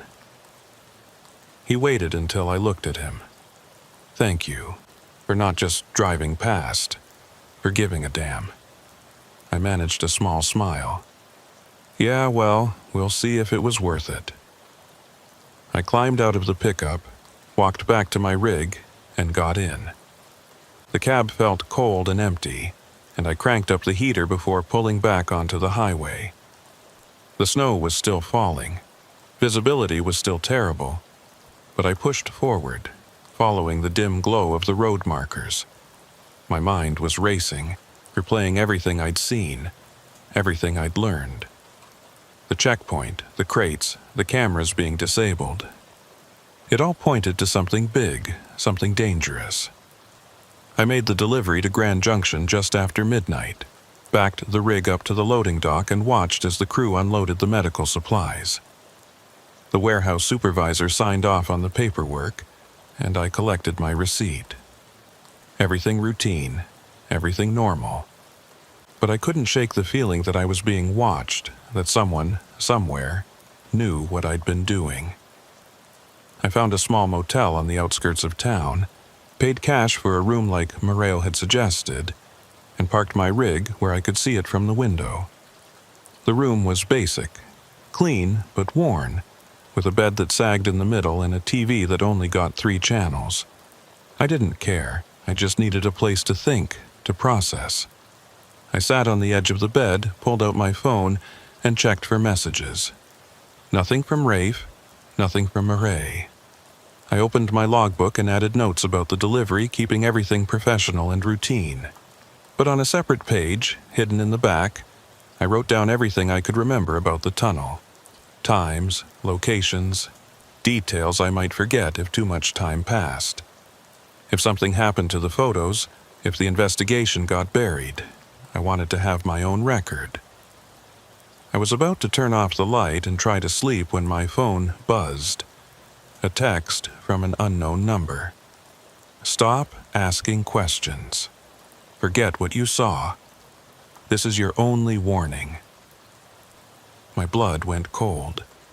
I stared at the screen, reading the message again, trying to figure out if it was real or if I was just being paranoid. But the timing was too specific, too deliberate. Someone knew. Someone was watching, and they wanted me to back off. I grabbed my keys, ready to leave, ready to drive. But then another text came through, this time from Rafe. Just got a weird message. Someone warning me off. Did you get one too? I typed back quickly. Yes, just now. What do we do? His response came fast. Don't panic. They're trying to scare us. Means we're onto something. I'm calling Mireille, letting her know. You stay put, keep your door locked, don't open it for anyone. I did as he said, locked the door, checked the window, made sure my rig was still visible. Then I sat on the bed with my back against the wall, phone in hand, and waited. Hours passed. I didn't sleep, couldn't sleep. Every sound outside made me jump. Every car that pulled into the parking lot made my heart race. But nothing happened. No one came. The night stretched on, cold and silent. At around 4 in the morning, my phone buzzed again. This time it was Mireille. Meeting with my supervisor at 0800. Federal agents will be briefed by noon. Sit tight. Do not go back to that tunnel. I texted back. Understood. Be safe. As the sky started to lighten with the first hints of dawn, I finally allowed myself to relax a little. We'd done what we could. We'd gathered evidence, reported it to someone who could act on it. Now it was out of our hands. But even as I thought that, I couldn't shake the feeling that this wasn't over. That whoever was running that operation wasn't going to just shut down because some trucker and a wrecker driver took a few photos. Around 7, I got another text from Rafe. Mireille says the photos match with something they've been tracking. Possible interstate trafficking ring using mountain tunnels as transfer points. FBI's taking over. She wants us to give formal statements this afternoon. Relief washed over me. We hadn't been ignored. The evidence was being taken seriously. Maybe, just maybe, we'd actually made a difference. I texted back confirmation, then got up, took a shower, and tried to prepare myself for what came next. But as I was packing my things, getting ready to check out, I noticed something that made my stomach drop. The camera. Rafe's camera that Mireille had returned to him last night. It was sitting on the passenger seat of my rig, which was impossible because I hadn't taken it from Rafe. I'd left it with him. I walked out to the rig, unlocked the door, and picked up the camera. The memory card was missing. Someone had broken into my truck, left the camera, and taken the only physical evidence we had. My hands started shaking. I pulled out my phone, called Rafe. He answered on the first ring. "They got the camera," I said, my voice tight. "Someone broke into my rig and took the memory card." "Fuck." A pause. "It's okay. Mireille has copies. The files are backed up. They can't erase everything. But they know where I am. They know where my truck is. Rafe, they were in my parking lot." I know. Listen to me, Arden. Get in your rig. Start driving and meet me at the state police station in Frisco. I'm calling Mireille now, telling her we need protection. We're not doing this alone anymore. I climbed into the cab, fired up the engine, and pulled out of that parking lot faster than I should have. The snow had stopped overnight, and the roads were clearer, but I barely noticed. All I could think about was the fact that someone had been close enough to break into my truck while I slept 20 feet away. Someone who knew where I was, what I'd seen, and what I'd done. The drive to Frisco felt endless, even though it was less than 2 hours. I kept checking my mirrors, looking for vehicles that might be following me, watching for anything unusual. But the highway was quiet, traffic was light, and by the time I pulled into the parking lot of the state police station, I was exhausted and wired at the same time. Rafe was already there, standing next to his wrecker, talking to Mireille. They both looked tense. I parked, got out, and walked over. "What's happening?" "Change of plans," Mireille said. "My supervisor got a call this morning from someone higher up, federal level. They're saying the investigation's been classified and they're taking over completely, which means we can't talk about it, can't share information, and can't file formal statements until they say so." "That doesn't make sense," I said. "If they're investigating, shouldn't they want our statements right away?" "You'd think," she said grimly. "But this whole thing's being locked down tight. Makes me think it's bigger than we thought, or that someone very powerful is involved." Rafe and I exchanged a look. The warning texts, the stolen memory card, the sudden federal takeover. It all pointed to one thing. We'd stumbled onto something we were never supposed to see. And now we were stuck in the middle of it, with no idea who we could trust. We stood in that parking lot for another hour, waiting for someone to tell us what to do next. Mireille was on her phone almost constantly, talking to her supervisor, then to someone at the federal level, then back to her supervisor. Each conversation seemed to make her more frustrated, more tense. Rafe and I just waited, watching the traffic on the highway, watching the entrance to the police station, trying to figure out if we were safe or if we'd just made ourselves targets. Finally, Mireille hung up and walked back over to us. Her expression was grim. "Okay, here's what I know. The FBI's opened a formal investigation into illegal trafficking operations using federal highway infrastructure. They're interested in what you saw, but they want to conduct the interviews themselves on their timeline, which means you're not giving statements to local police today." "So what do we do?" I asked. "Just go home and wait?" "Essentially, yes. They'll contact you within 72 hours to schedule interviews. In the meantime, you go about your normal routines. Don't discuss this with anyone, and don't go back to that tunnel." "What about the threats?" Rafe asked. "Someone broke into Arden's truck, stole evidence, sent us both warning messages. Are we just supposed to ignore that?" "I reported all of it," Mireille said. "But until the feds decide how they want to handle this, there's not much else I can do. I'm sorry, I know that's not what you want to hear, but my hands are tied." I felt a surge of frustration. We'd risked ourselves to gather evidence, to expose something clearly illegal, and now we were being told to sit tight and wait. But I also understood the reality. This was bigger than us, bigger than a local investigation. If the federal government was involved, if there really was an interstate trafficking ring using mountain tunnels, then we were just small pieces in a much larger puzzle. "Fine," I said. "But I want protection. If someone's willing to break into my truck to steal evidence, what's to stop them from doing something worse? I'll make sure that request gets escalated," Mireille said. "But honestly, the best thing you can do right now is stay visible. Stay in public places. Stay around people. Don't isolate yourself. These operations rely on secrecy. The more people who know you're asking questions, the less likely they are to make a move." It was cold comfort, but it was something. Rafe and I exchanged a look, and I could see he was thinking the same thing I was. We were on our own. Whatever protection we had would come from being smart, being careful, and not giving whoever was behind this an easy opportunity. "All right," Rafe said. "I'm going back to Frisco, back to work. Plenty of people around, plenty of witnesses. Arden, what about you?" "I've got another load to pick up in Denver," I said. "I'll head back there, stay at a truck stop I know, somewhere with lots of traffic and security cameras. I'll be fine." Mireille gave us both her personal cell number, made us promise to check in with her every day, and then got back in her SUV and drove off.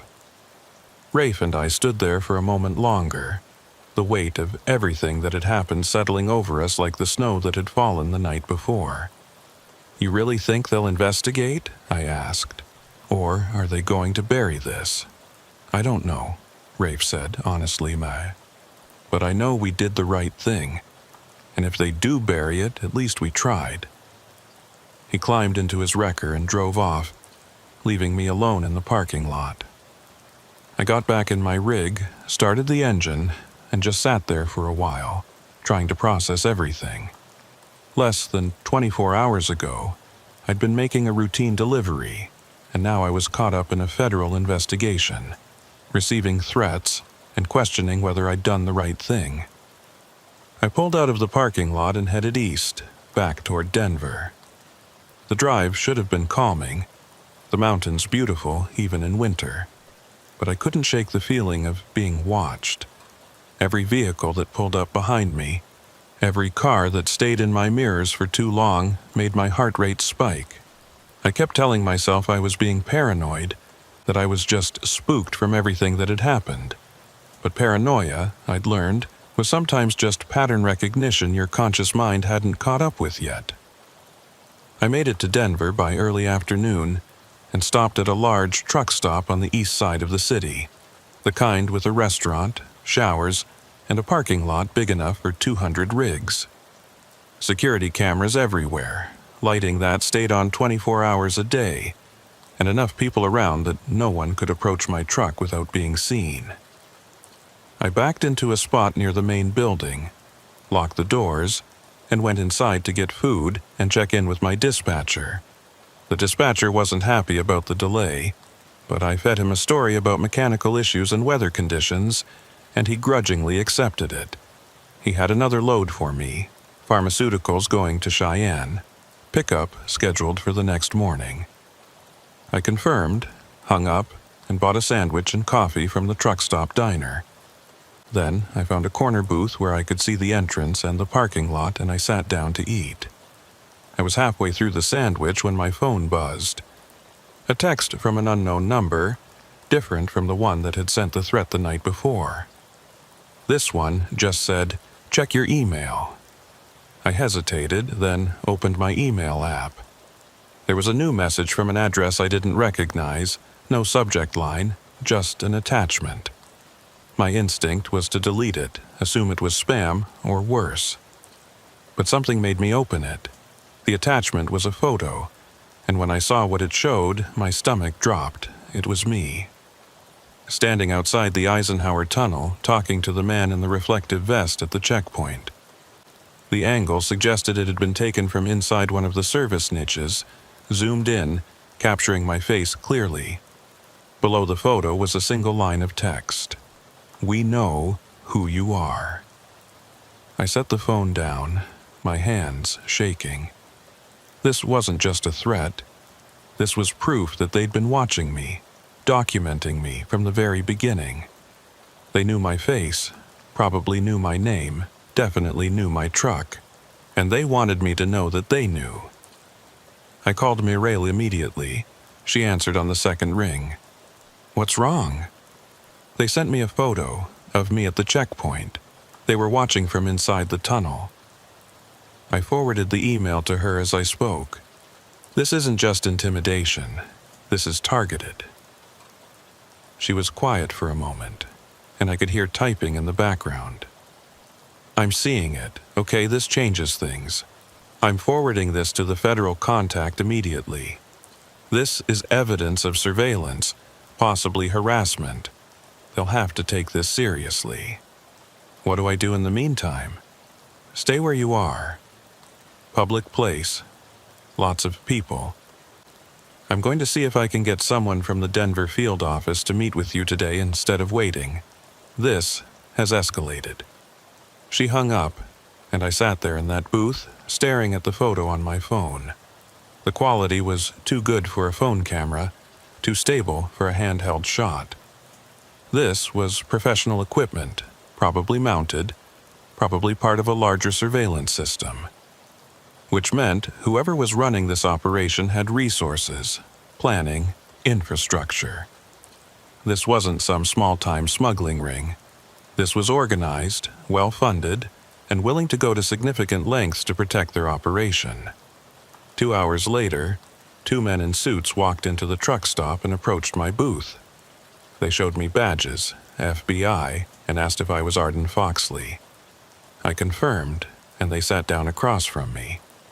The older one, maybe 50 with graying hair and tired eyes, introduced himself as Special Agent Garrett. The younger one, 30s with a neat haircut and sharp suit, was Special Agent Lunn.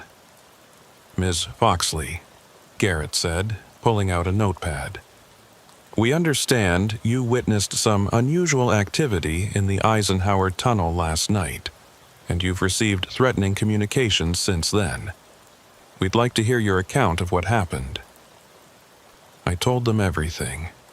The checkpoint, the service niches, the strobing lights, the figures standing inside. The photos I'd taken, the traffic camera blackout, the stolen memory card, the threatening texts, and now the surveillance photo. They listened without interrupting, taking notes, occasionally glancing at each other. When I finished, Garrett leaned back and exchanged a look with Lun.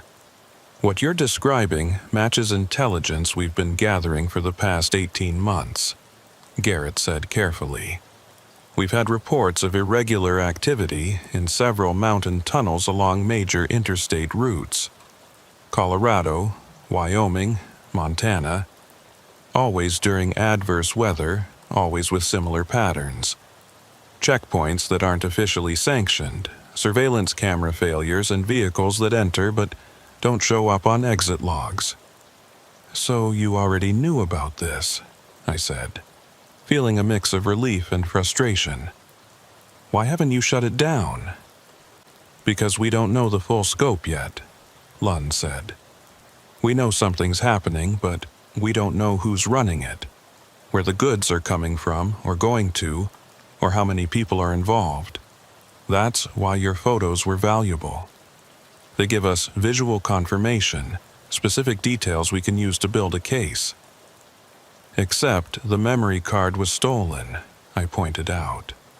"But the engineer, Castor, made backup copies," Garrett said. "We have those files now, and combined with your testimony and the testimony of the record driver, we have enough to justify expanded surveillance and investigation." "What about protection?" I asked. "They know who I am. They've been watching me. What's to stop them from doing something more than just sending threatening messages?" Garrett and Lun exchanged another look. "We can't provide formal protective custody unless there's a direct and immediate threat to your life," Garrett said. "But we can increase patrols in areas where you're likely to be, and we can flag your information in our systems so if anything happens, response will be immediate." It wasn't much, but it was something. "What do you need from me?" "Keep doing what you're doing.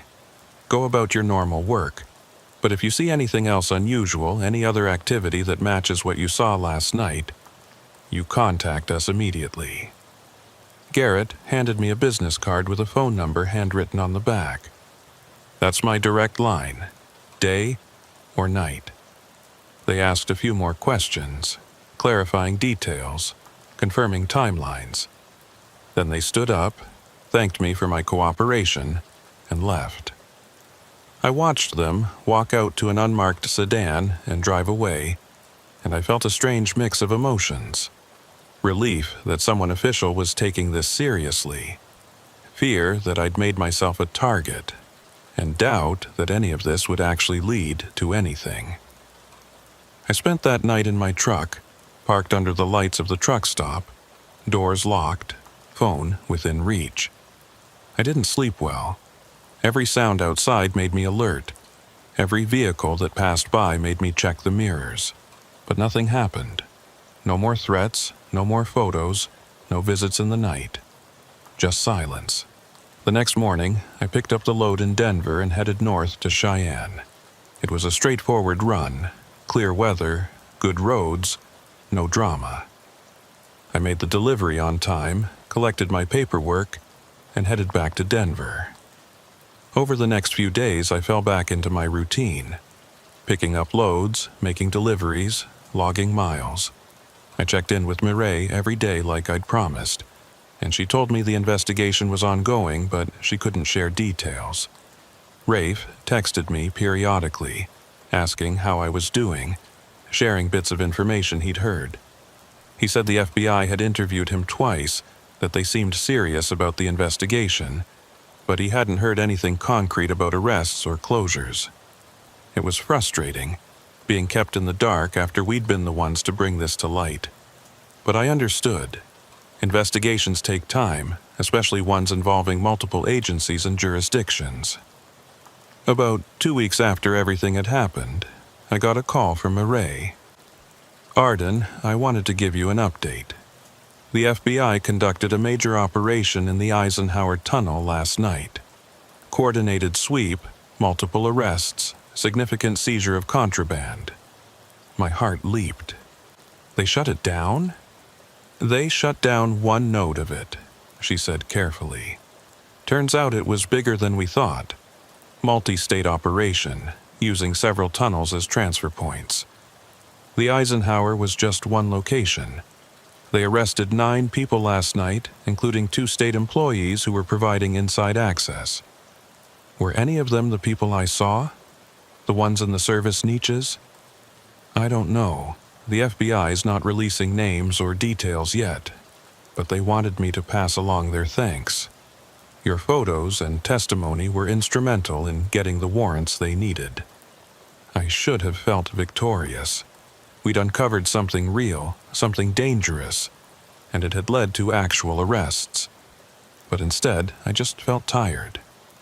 What about the threats, the surveillance? They're still investigating that angle. They think the people who contacted you were mid-level operatives, not the ones actually running things, which means there might still be people out there who know your name and face. That's reassuring, I said dryly. I know, but the operation itself has been disrupted. The arrests last night sent a clear message that this route isn't safe anymore. They'll likely shift to other locations, other methods, which means the immediate threat to you has probably decreased. Probably. Not definitely. Not gone, just decreased. I thanked her for the update and hung up.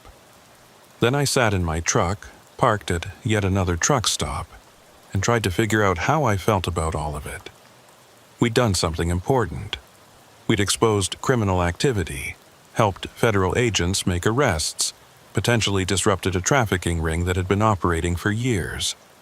But we'd also put ourselves at risk, made ourselves known to people who operated outside the law, and we'd never know for sure if we were truly safe.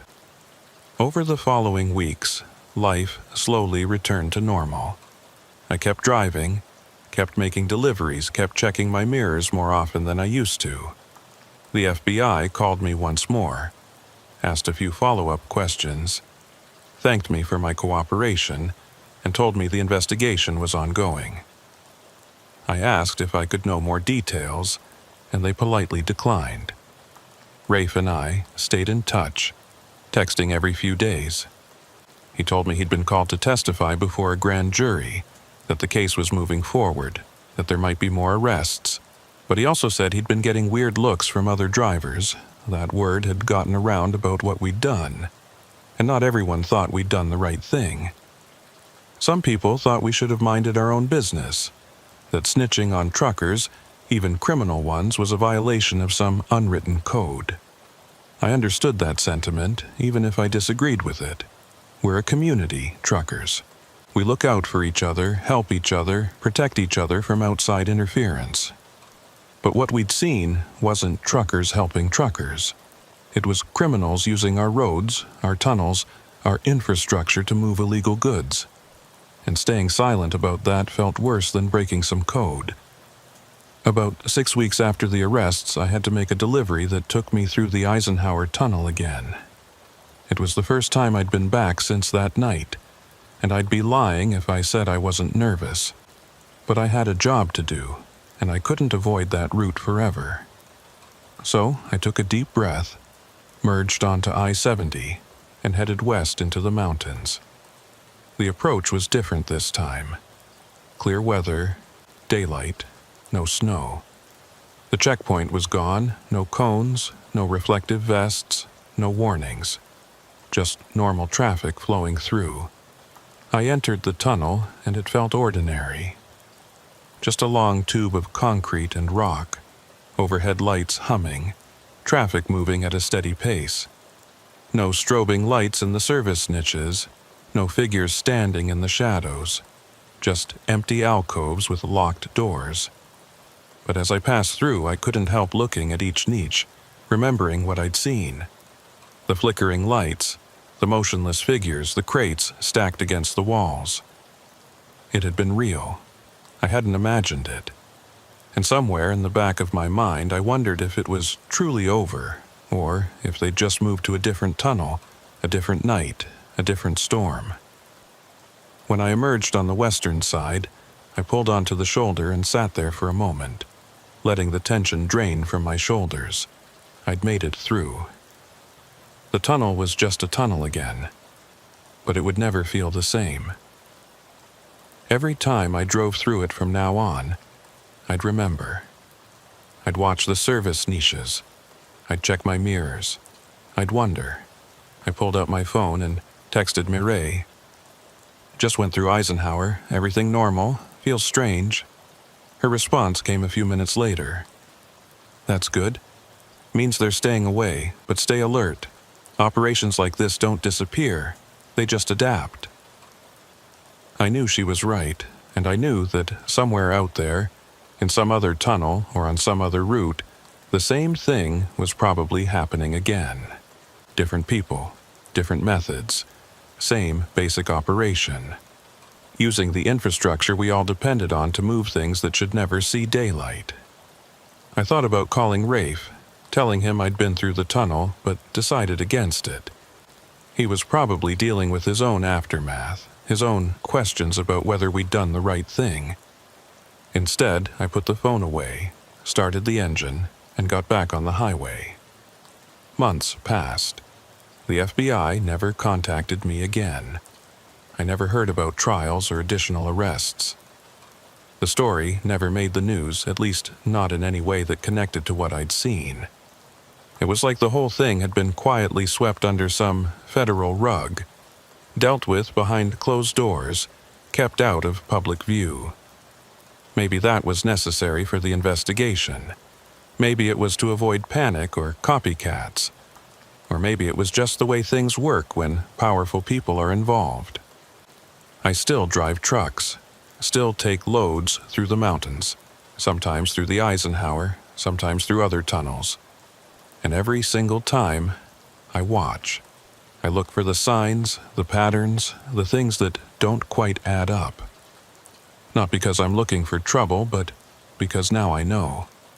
I know that the roads we drive, the tunnels we pass through, the infrastructure we trust can be used for things we never imagine. And that the people running those operations are smart, organized, and very good at staying invisible.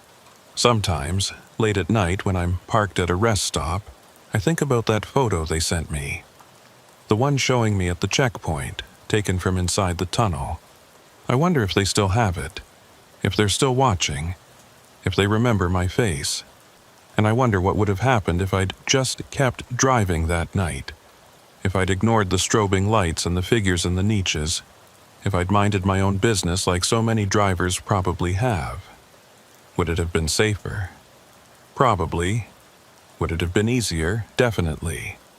But would I have been able to live with myself, knowing I'd seen something wrong and chosen to look away? I don't think so. I still have Garrett's business card, the one with his direct number written on the back. It's in my glove box, tucked between my registration and insurance papers.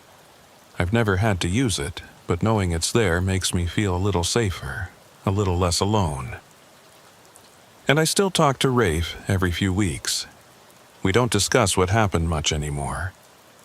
It's become this shared experience that we both understand, but don't need to revisit constantly. Last time we spoke, he mentioned that he'd been contacted by another trucker who'd seen something similar in a tunnel in Montana. He'd passed along Garrett's information, told them to report it, but he didn't know if they ever did. That's the thing about these operations. They rely on people not talking, not reporting, not wanting to get involved. They rely on the fact that most drivers are just trying to do their job, make their delivery, and get home. They rely on silence. But some of us can't stay silent. Some of us see something wrong and can't look away. And maybe that's enough. Maybe the fact that someone is watching, someone is paying attention, someone is willing to ask questions, is enough to make these operations a little harder, a little riskier, a little less invisible. I don't know if I'll ever go through the Eisenhower again and see those strobing lights.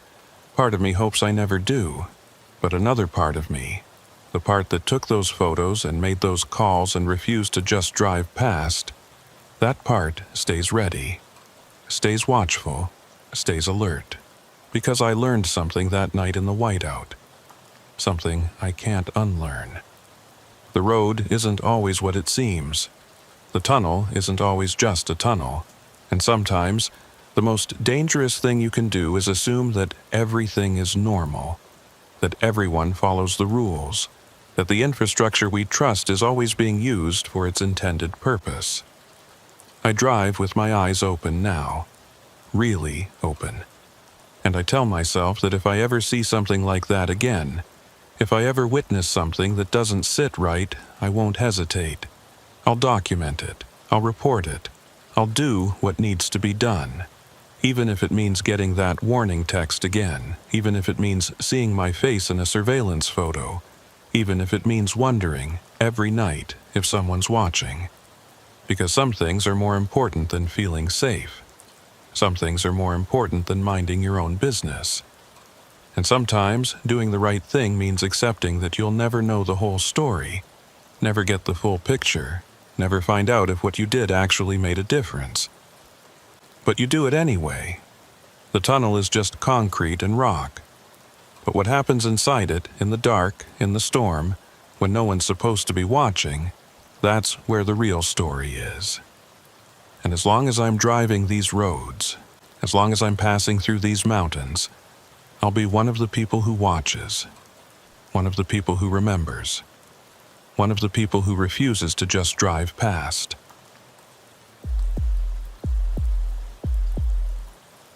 My name is Lyle Mercer, and I've been hauling freight for 22 years. I started when I was 26, right out of the Army. Needed something that kept me moving but didn't require me to take orders from anyone. Trucking fit the bill. You're on your own out there, making your own decisions, managing your own time. Sure, you've got dispatchers and delivery schedules, but once you're on the road, it's just you and the highway. I've always liked that independence, that solitude. At least, I did until that night in the Alleghenies when the road decided to take me somewhere I'd never intended to go. This happened in late October, about 3 years back. I was hauling industrial parts from a manufacturer outside Pittsburgh headed to a plant in Harrisburg. Heavy load, precision equipment, the kind of freight that doesn't tolerate delays or rough handling. The route was straightforward, taking Route 22 east through the mountains, a road I'd driven dozens of times. It's not the most scenic drive, especially at night, but it's efficient and usually well maintained. The weather forecast had called for clear skies, light winds, typical fall conditions. Nothing that should have caused any problems. I left Pittsburgh around 6 in the evening, planning to make the delivery by midnight. Traffic was light as I headed east, mostly local commuters heading home and a few other commercial vehicles making their runs.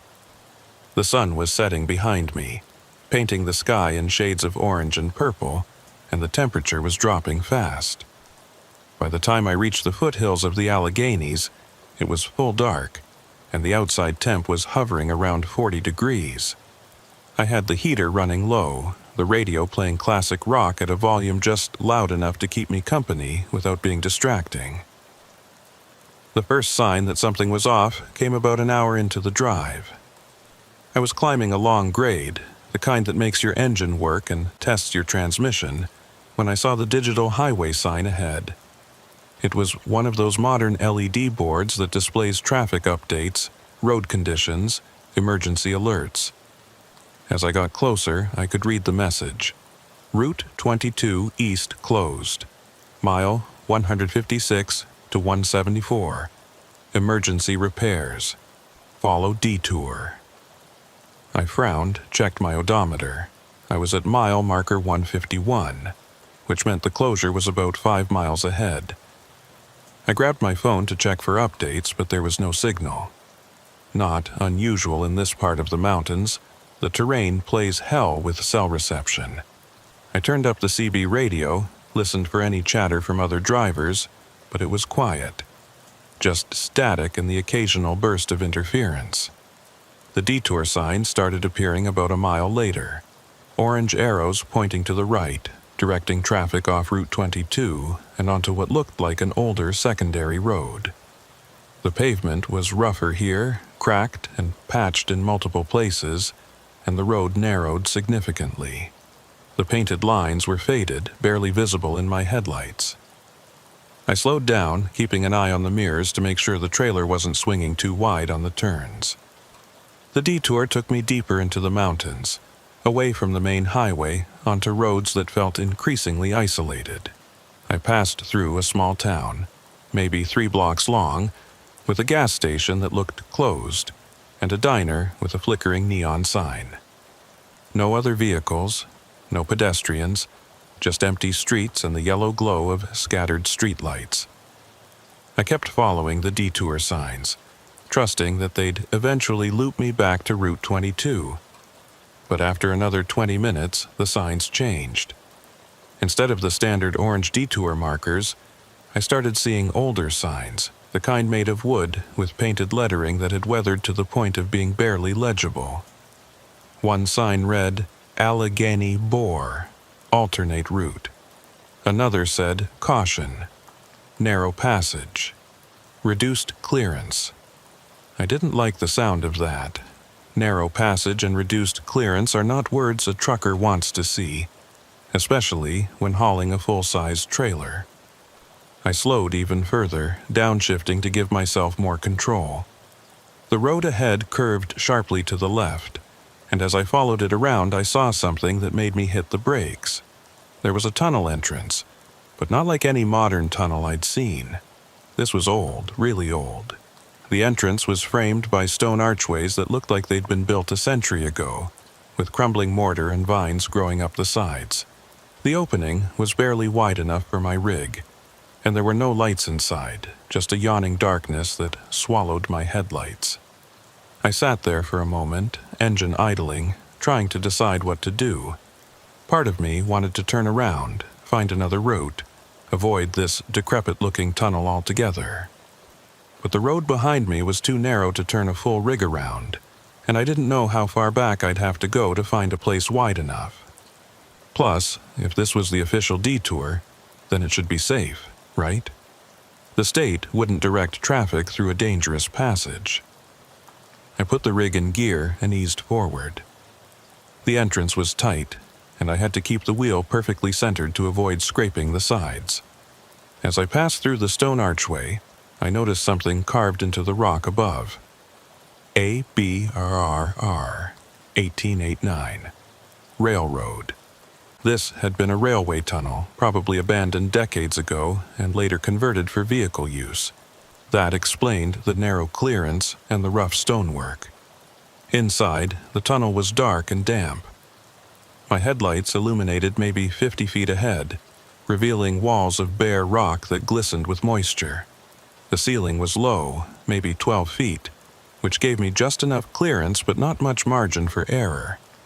The air smelled of mildew and old stone, with a faint metallic undertone that I couldn't quite place.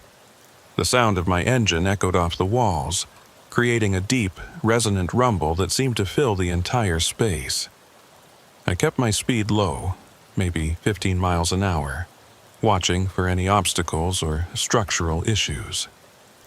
The tunnel curved slightly to the right, and as I followed it, I noticed markings on the walls.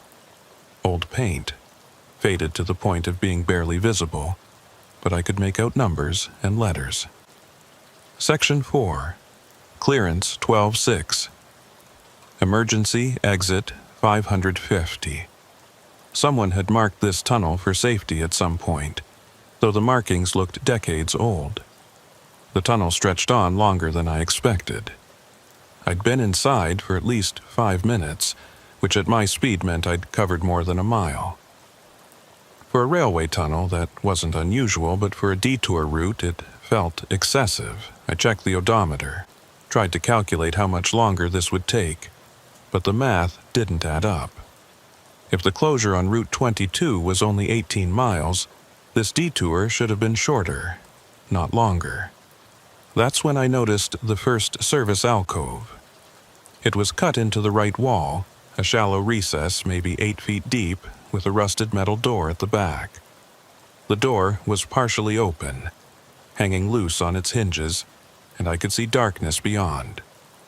I slowed even further, trying to get a better look, but the angle was wrong and I was already past it. I glanced in the side mirror, saw the alcove receding behind me, and felt a prickle of unease. A few hundred yards later, I saw another alcove. This one on the left side. Same setup, rusted door hanging open, darkness beyond. But this time, as my headlights swept past, I caught a glimpse of something inside. Something that looked like it had been piled or stacked. I couldn't tell what it was from that distance and at that speed, but it was enough to make me slow down even more. Then the tunnel forked. 2 passages, both equally dark, both unmarked except for faded paint on the walls. The left passage had an arrow pointing straight ahead with the word "through" barely visible. The right passage had an arrow and the word "service." I followed the left passage, the through route.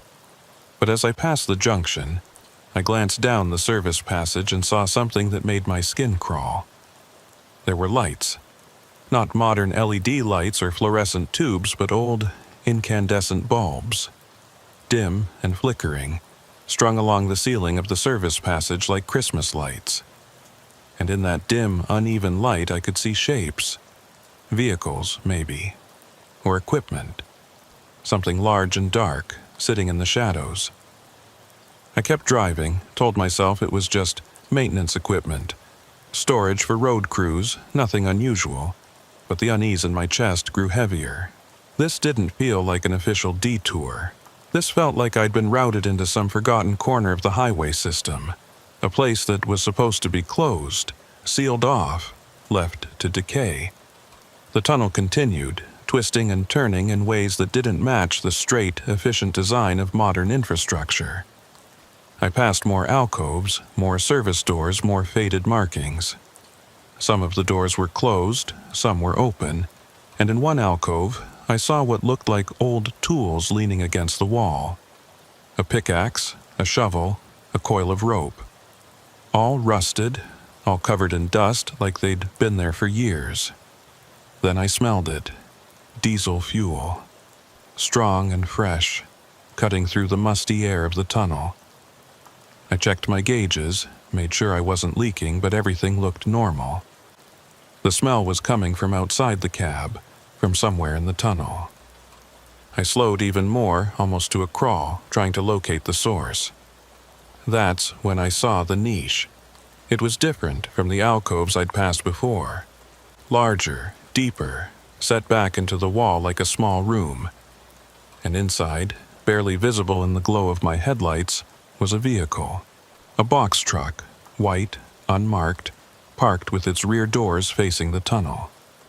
The doors were open, and I could see the interior was empty. No cargo, no equipment, just bare metal walls. I stopped completely, put the rig in neutral, and sat there staring at that truck. Everything about this felt wrong. Why would a vehicle be parked in a service niche inside a railway tunnel? Why were the doors open? And why could I smell diesel so strongly if the truck wasn't running? I reached for my phone, thinking I'd try to call someone, report this, get some guidance. Still no signal. I grabbed the CB mic, keyed it, and spoke into the channel. "This is Mercer, eastbound on the Allegheny Board detour. Is anyone else on this route? Over?" Static.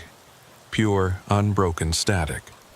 I tried a few other channels, same result. The CB was working, the radio was on, but there was no one out there. Or, if there was, they weren't responding. I put the mic down and stared at that truck again. Part of me wanted to get out, take a closer look, figure out what was going on. But a bigger part of me, the part that had learned to trust my instincts over 2 decades of driving, told me to keep moving. Whatever that truck was doing there, whoever had left it, it wasn't my business. My job was to make my delivery, not investigate abandoned vehicles and forgotten tunnels. I put the rig back in gear and started moving forward. As I passed the niche, I kept my eyes on the truck in my side mirror, watching for any sign of movement, any indication that someone was nearby. Nothing, just that empty truck with its doors hanging open, sitting in the darkness. The tunnel began to slope downward, a gradual descent that made me shift to a lower gear to maintain control. The walls changed too, from bare rock to sections of brick and concrete, like different construction methods had been used in different eras. Some sections looked relatively new, maybe from the 70s or 80s when the tunnel was converted for vehicle use. Other sections looked ancient, the brickwork crumbling, the mortar falling out in chunks. I passed another service passage, this one on the right. No lights this time, just darkness. But as my headlights swept across the entrance, I saw something painted on the wall. Large letters, spray-painted in red, "No access, condemned, hazard." Below it, in smaller letters, "Authority use only, authority use only." What authority? State highway? County maintenance? Or something else? I didn't know, and I wasn't sure I wanted to find out. The sound of dripping water became more pronounced, echoing through the tunnel in a steady rhythm. Drip, drip, drip. And with it came another sound, faint but distinct. Metal on metal. A scraping sound, like something being dragged across a concrete floor. I slowed again, listening, trying to pinpoint where it was coming from. But the echoes made it impossible to tell. It could have been ahead of me, behind me, or in one of the service passages. All I knew was that it was real, not my imagination, not the sound of my own rig. I kept driving, faster now, eager to get out of this tunnel and back onto a proper road. But the tunnel seemed endless, stretching on, twisting through the mountain like a maze. I checked my odometer again. I'd been inside for almost 15 minutes, which meant I'd covered at least 3 miles. That was too long. Even for an old railway tunnel, that was too long. Then, finally, I saw it. A faint glow ahead, pale and cold, like moonlight. The exit. Relief washed over me, and I pressed the accelerator slightly, eager to get out. But as I got closer, something didn't look right. The exit wasn't opening onto a road or a highway. It was opening onto another tunnel, a junction with multiple passages branching off in different directions.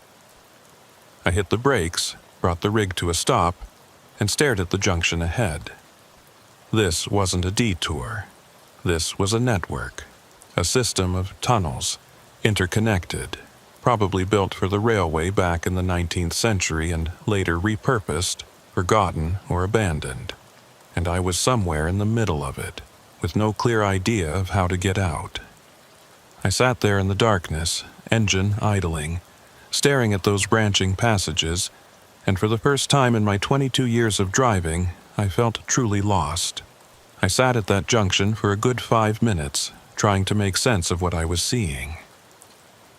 3 passages branched off from where I'd stopped, each one disappearing into darkness. The walls at the junction were covered in old signage, most of it so faded I could barely make out the letters. I could see fragments: East Main, West Spur, service access, railway terminology, routing instructions for trains that hadn't run through here in probably 70 years. The passage I'd come from was behind me, obviously. That left 3 choices ahead. I studied each one carefully, looking for anything that might indicate which was the correct route. The leftmost passage had a slight upward slope, which suggested it might lead back to the surface. The center passage looked level, continuing straight into the mountain. The rightmost passage sloped downward and had what looked like water pooled at the entrance, reflecting my headlights in dark, oily patches. I chose the left passage, figuring upward was more likely to lead out than down. I eased the rig forward, keeping my speed barely above idle, watching the walls carefully for any signs of obstruction or structural failure. The passage was narrower than the main tunnel I'd been in, and I had maybe 6 inches of clearance on each side.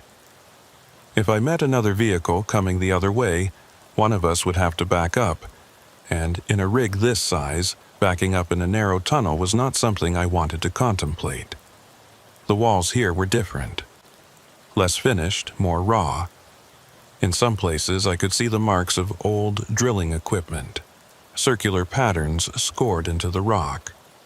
In other places, there were support beams, thick wooden timbers that looked like they'd been in place for a century or more. Some were rotting, sagging under the weight of the mountain above. I tried not to think about what would happen if one of those beams gave way while I was underneath it. After about 10 minutes of slow, careful driving, I reached another junction. This time, there were only two choices: continue straight or turn right. There were no signs, no markings, nothing to indicate which was correct. I chose straight, purely on instinct, and kept going. The air quality was getting worse. The musty smell I'd noticed earlier was stronger now, mixed with something chemical, something that made my eyes water slightly. I cracked the window an inch, hoping fresh air might help, but there was no fresh air down here, just the same stale underground atmosphere, thick with moisture and decay. I passed another service niche, and this time I saw something that made me stop. There was a door, like the others I'd seen, but this one had a padlock on it. New padlock, chrome-plated, the kind you'd buy at any hardware store.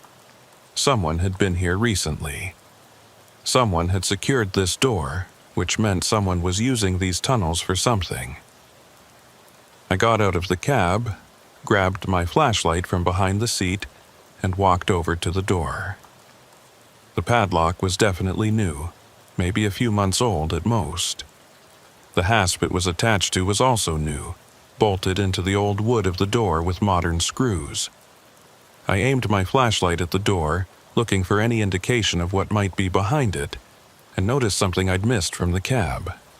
There were scratches on the ground in front of the door, drag marks in the dust like something heavy had been pulled in or out recently.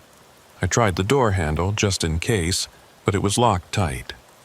I stood there for a moment, debating whether to try to force it open, but decided against it. Whatever was behind that door, whoever had put that lock there, they'd done it for a reason. And I was already deep enough into a situation I didn't understand without making it worse by breaking and entering. I got back in the cab and kept driving. But now my mind was racing. Someone was using these tunnels. The abandoned truck, the new padlock, the drag marks, all of it pointed to active use. But for what? Storage? Smuggling? Something worse? I didn't know. And part of me didn't want to know. I just wanted to find a way out and get back to my delivery route. The passage began to widen, and I felt a small measure of relief. Wider meant I was probably getting closer to a main route, closer to an exit. But then I saw something that killed that hope. The passage was blocked. Not completely, but mostly. There was a rockfall, a pile of stone and debris that had collapsed from the ceiling and filled the tunnel from floor to about 8 feet up. Above the debris, I could see open space. A gap just large enough that I might be able to squeeze through on foot, but there was no way my rig was getting past. I stopped, killed the engine, and sat there staring at that blockage. This was bad. Really bad. I couldn't go forward, and backing up through all those junctions, all those narrow passages would take hours and might not even lead me back to the entrance I'd come in through. I was well and truly stuck. I grabbed my phone, checked again for signal, nothing. Not even a single bar. I was too deep, too surrounded by rock and earth for any signal to reach me. I tried the CB again, cycling through every channel, calling out for anyone who might be listening. Static on every channel. I sat there for a long time, trying to think through my options. I could abandon the rig, try to climb over the rockfall and find my way out on foot. But that meant leaving a $70,000 load of industrial equipment sitting in an abandoned tunnel, which would end my career pretty much instantly. Or I could try to back out, retracing my route, hoping I could remember every junction, every turn. Neither option was good. I was still weighing my choices when I saw lights in the rearview mirror. Headlights, dim and bouncing, coming up the passage behind me. Someone else was in here. Relief flooded through me, followed immediately by wariness. Who else would be driving through this forgotten tunnel network? I watched in the mirror as the vehicle approached. It was an old pickup truck, maybe from the 80s, with a rusted bed and a single working headlight. It pulled up alongside my trailer and stopped. The door opened and a man got out. He was old, maybe 75 or 80, with a weathered face and white hair under a stained baseball cap. He wore work clothes, heavy boots, and a jacket that had seen better decades. He walked up to my window, and I rolled it down all the way. He looked at me, then at my rig, then back at me, and shook his head slowly. "You're a long way from Route 22, he said. His voice was rough, like he'd spent a lifetime breathing dust and shouting over machinery. "Yeah," I said. "Followed the detour signs. Ended up in here. Now I'm stuck." He nodded, like this wasn't the first time he'd heard that story. "Name's Obadiah Kincaid. I used to work these tunnels, back when they were still active. Rail maintenance mostly. Been retired 20 years now, but I still come down here sometimes. Keep an eye on things." "Lyle Mercer," I said. "You know a way out of here?" "Depends," he said. "You in a hurry?" "I've got a delivery due in Harrisburg by midnight. I'm already 2 hours behind schedule." He glanced at his watch, a cheap digital thing with a cracked face. "It's past 10 now. You're not making midnight, son, not unless you can fly this rig." I felt my stomach sink. "There's no other way? No route around this rockfall?" "There is," he said slowly. "But it ain't official. Goes through the old bore, the original railway passage. State sealed it off years ago, said it was unsafe. But I've been through it recently. Structure's solid. You could make it if you're careful. Why would the state seal off a passage that's structurally sound?" He looked at me for a long moment, and I could see something shift behind his eyes. A calculation, a decision about how much to tell me. "Because there was an accident," he said finally. "Long time ago, 19ed. Freight train derailed in the old bore, killed 3 crew members. They never recovered all the cargo, and they never fully investigated what caused the derailment. Just sealed it up, rerouted traffic, and tried to forget about it." "What kind of a cargo?" "That's the thing," he said. "Nobody knows for sure. Manifest said it was industrial chemicals, but there were rumors. People who worked cleanup said some of the containers didn't match the paperwork. Said there were things in those cars that shouldn't have been there." I felt a chill run down my spine.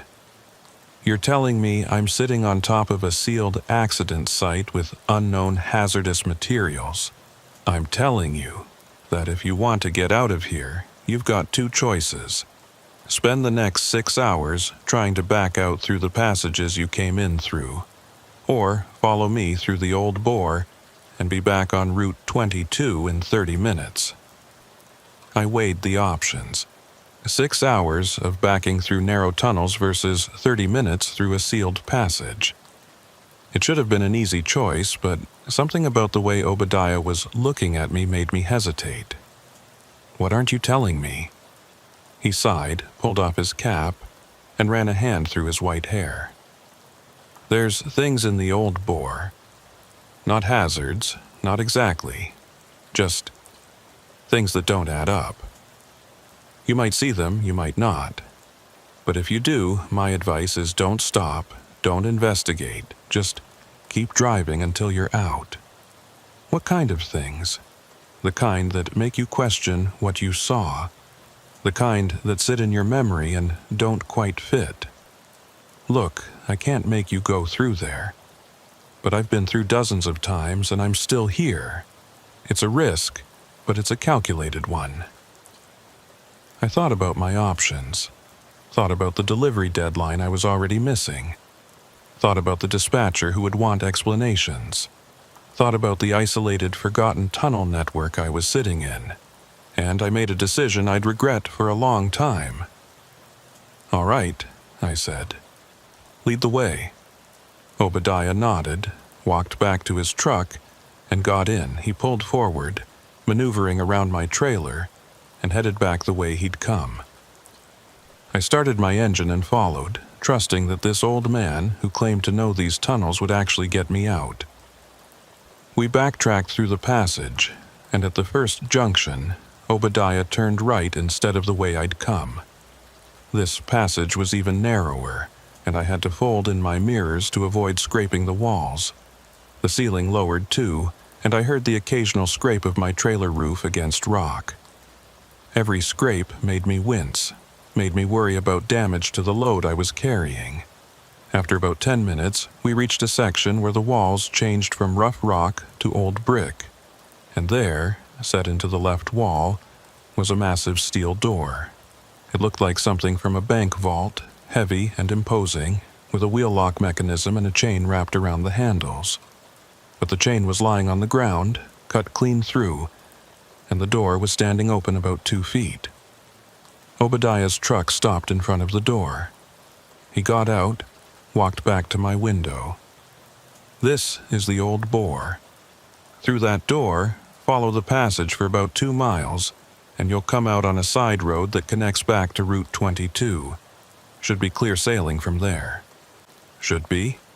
"Will be," he corrected. "I came through here 3 days ago. Roads open, exits clear. What about the chain? Who cut it?" He glanced at the cut chain, then back at me. "Probably scrappers. People come down here sometimes, looking for metal they can sell. Copper wire, steel beams, anything valuable. They don't usually go far, though. Most folks get spooked and leave." "Spooked by what?" "By the dark, mostly. By the silence. By their own imaginations." He looked at me steadily. "You're not the type to spook easy, are you?"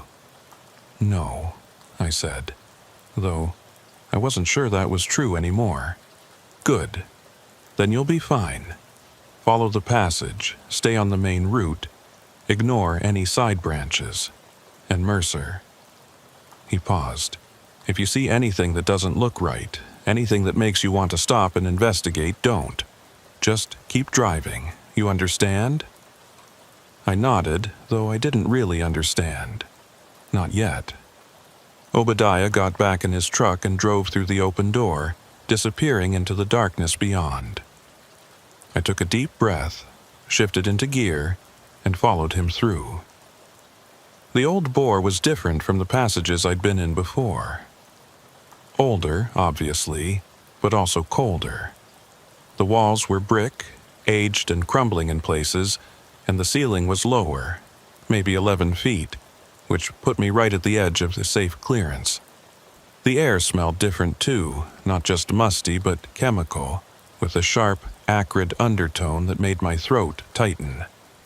Obadiah's truck was ahead of me, its single working headlight casting crazy shadows on the walls.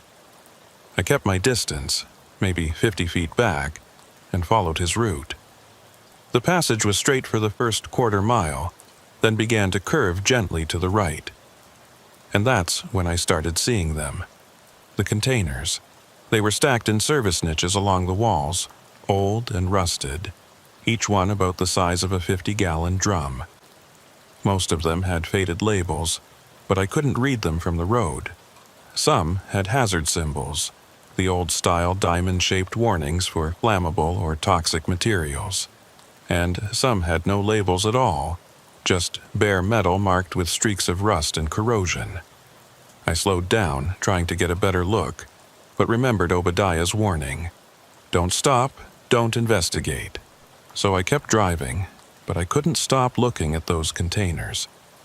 There were dozens of them, maybe hundreds, lining the walls of the old bore like forgotten cargo waiting for pickup that would never come. Then I saw the first car.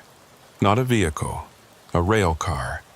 It was sitting on old tracks that ran parallel to the road, or what was left of tracks. The rails were rusted through in places, and the car itself was tilted at a sharp angle, like it had derailed and never been put right. The side was torn open, a gash maybe 10 feet long, and I could see empty space inside. Whatever cargo it had carried was long gone. Obadiah's truck kept going, not slowing, not stopping. I followed, passing 2 more derailed cars, both in similar states of decay, and then I saw something that made my blood run cold.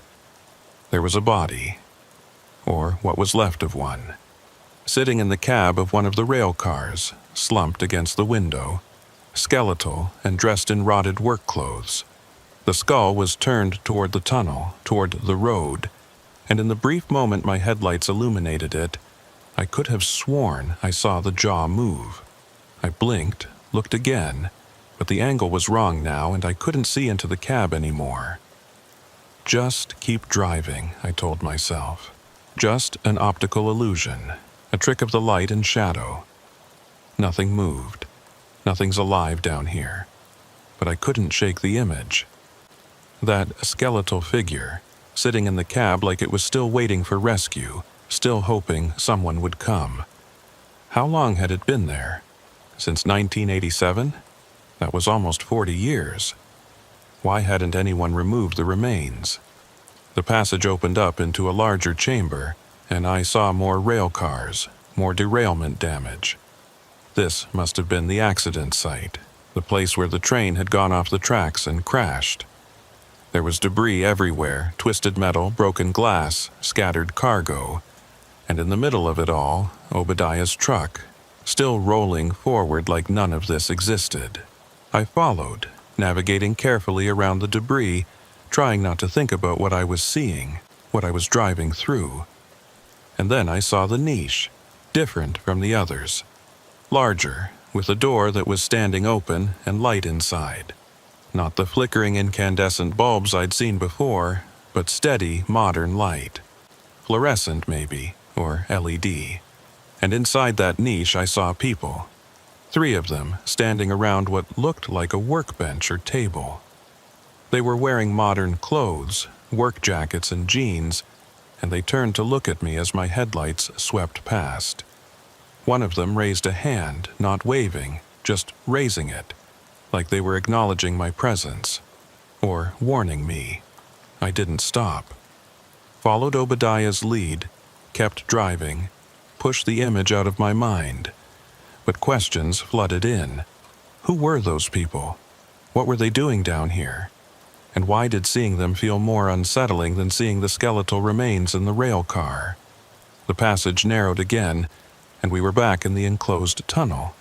Obadiah's truck picked up speed, and I matched him, eager to get out of this place. After another mile, maybe less, I saw light ahead. Real light. Daylight, or at least the glow of it filtering in from somewhere. Obadiah's truck burst out of the tunnel and onto a dirt road, and I followed right behind him. The fresh air hit me like a wave, cold and clean, and I sucked it in gratefully. We were out. We'd made it through. Obadiah pulled over to the side of the road and got out. I stopped behind him and climbed down from the cab. My legs were shaky and I realized my hands were trembling. Obadiah walked over, looked at me, and nodded. "You did good," he said. "Not everyone keeps their head in there." "What the hell was that?" I asked, my voice rougher than I intended. "Those people, that light, what were they doing?" "Best not to ask," Obadiah said. "Best not to know." I stood there on that dirt road, breathing hard, trying to process everything I'd just seen.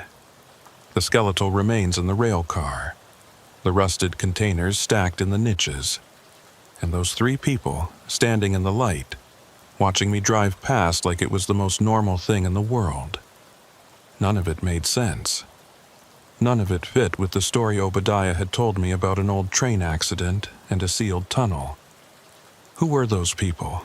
I asked again, my voice steadier this time. "Back there in that niche with the lights." What were they doing? Obadiah looked at me for a long moment, then sighed. I told you not to stop, not to look too close. Some things are better left alone. That's not an answer. It's the only answer I'm giving you. He walked back toward his truck, then paused and turned around. You made it out. You're back on the surface. That's what matters. You want my advice? Make your delivery, file a report about the detour if you feel like you have to, and then forget you were ever in those tunnels.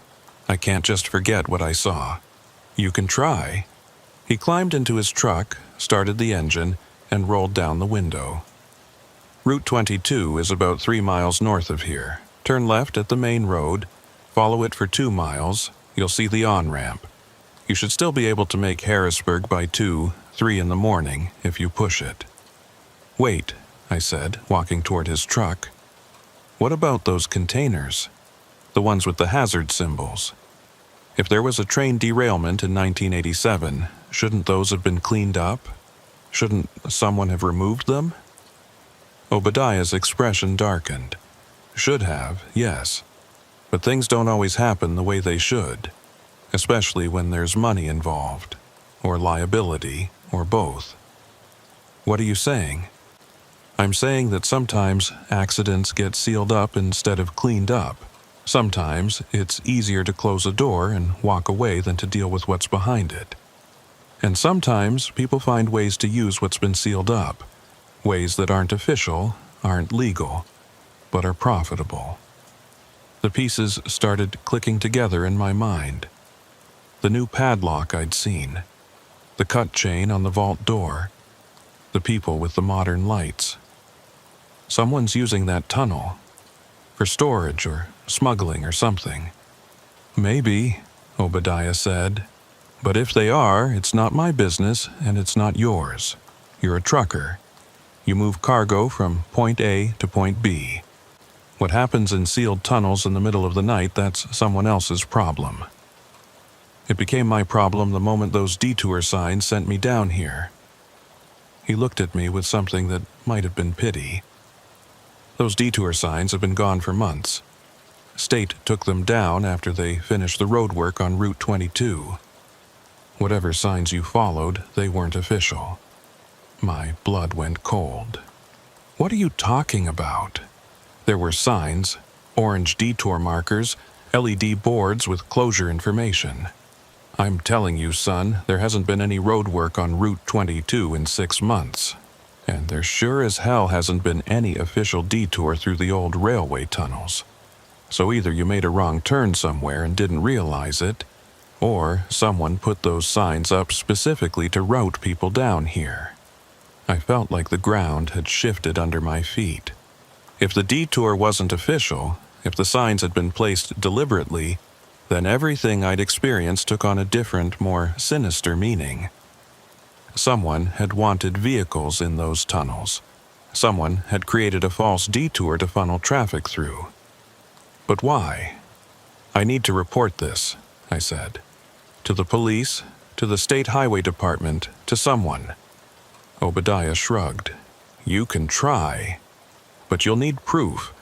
And even if you have proof, you'll need someone who's willing to listen and willing to act.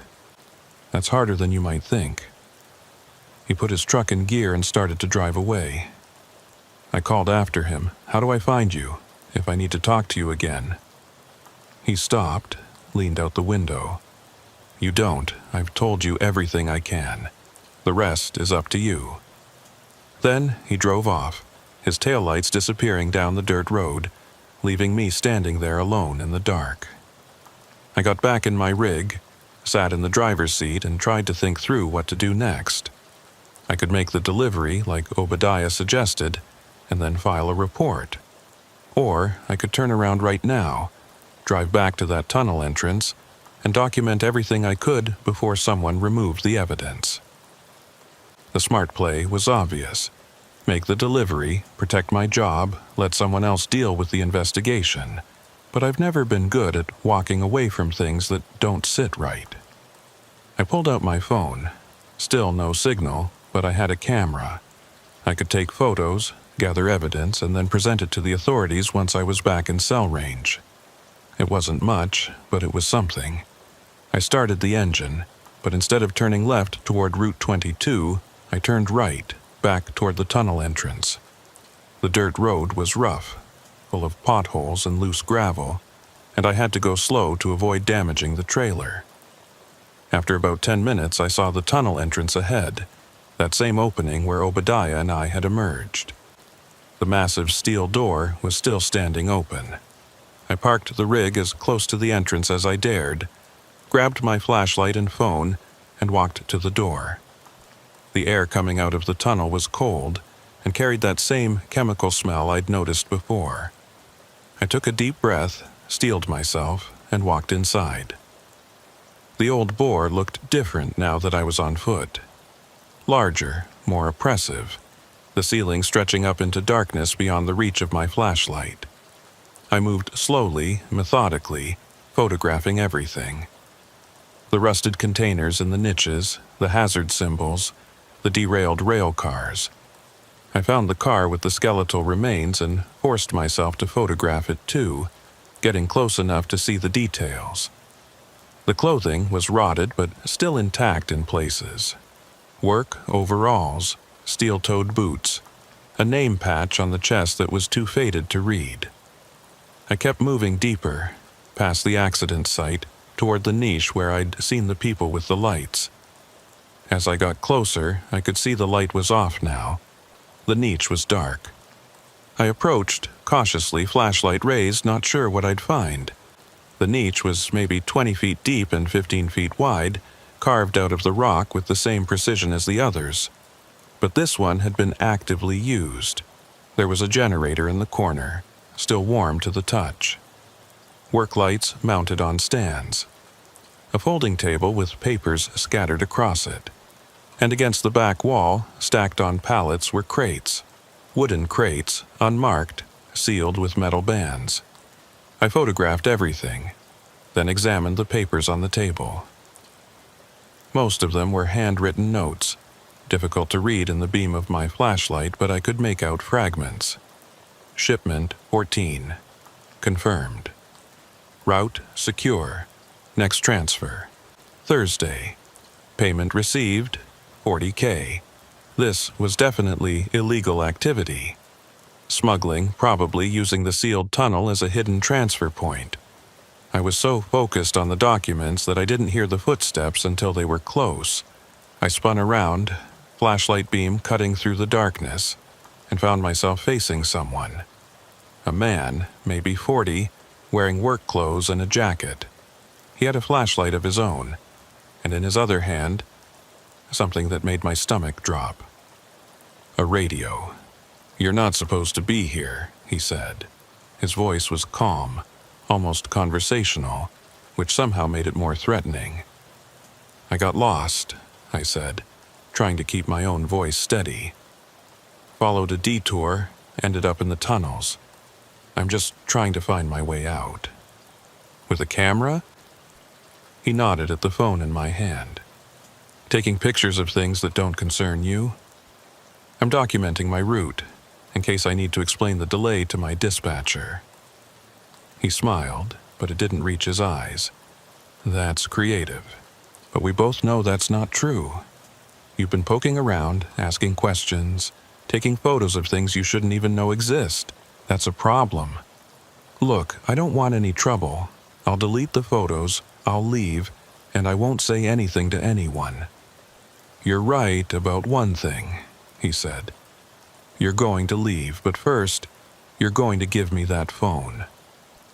I backed up a step, calculating my options. I was bigger than him, probably stronger, but he had a radio which meant he could call for help, and I was deep in a tunnel with only one way out.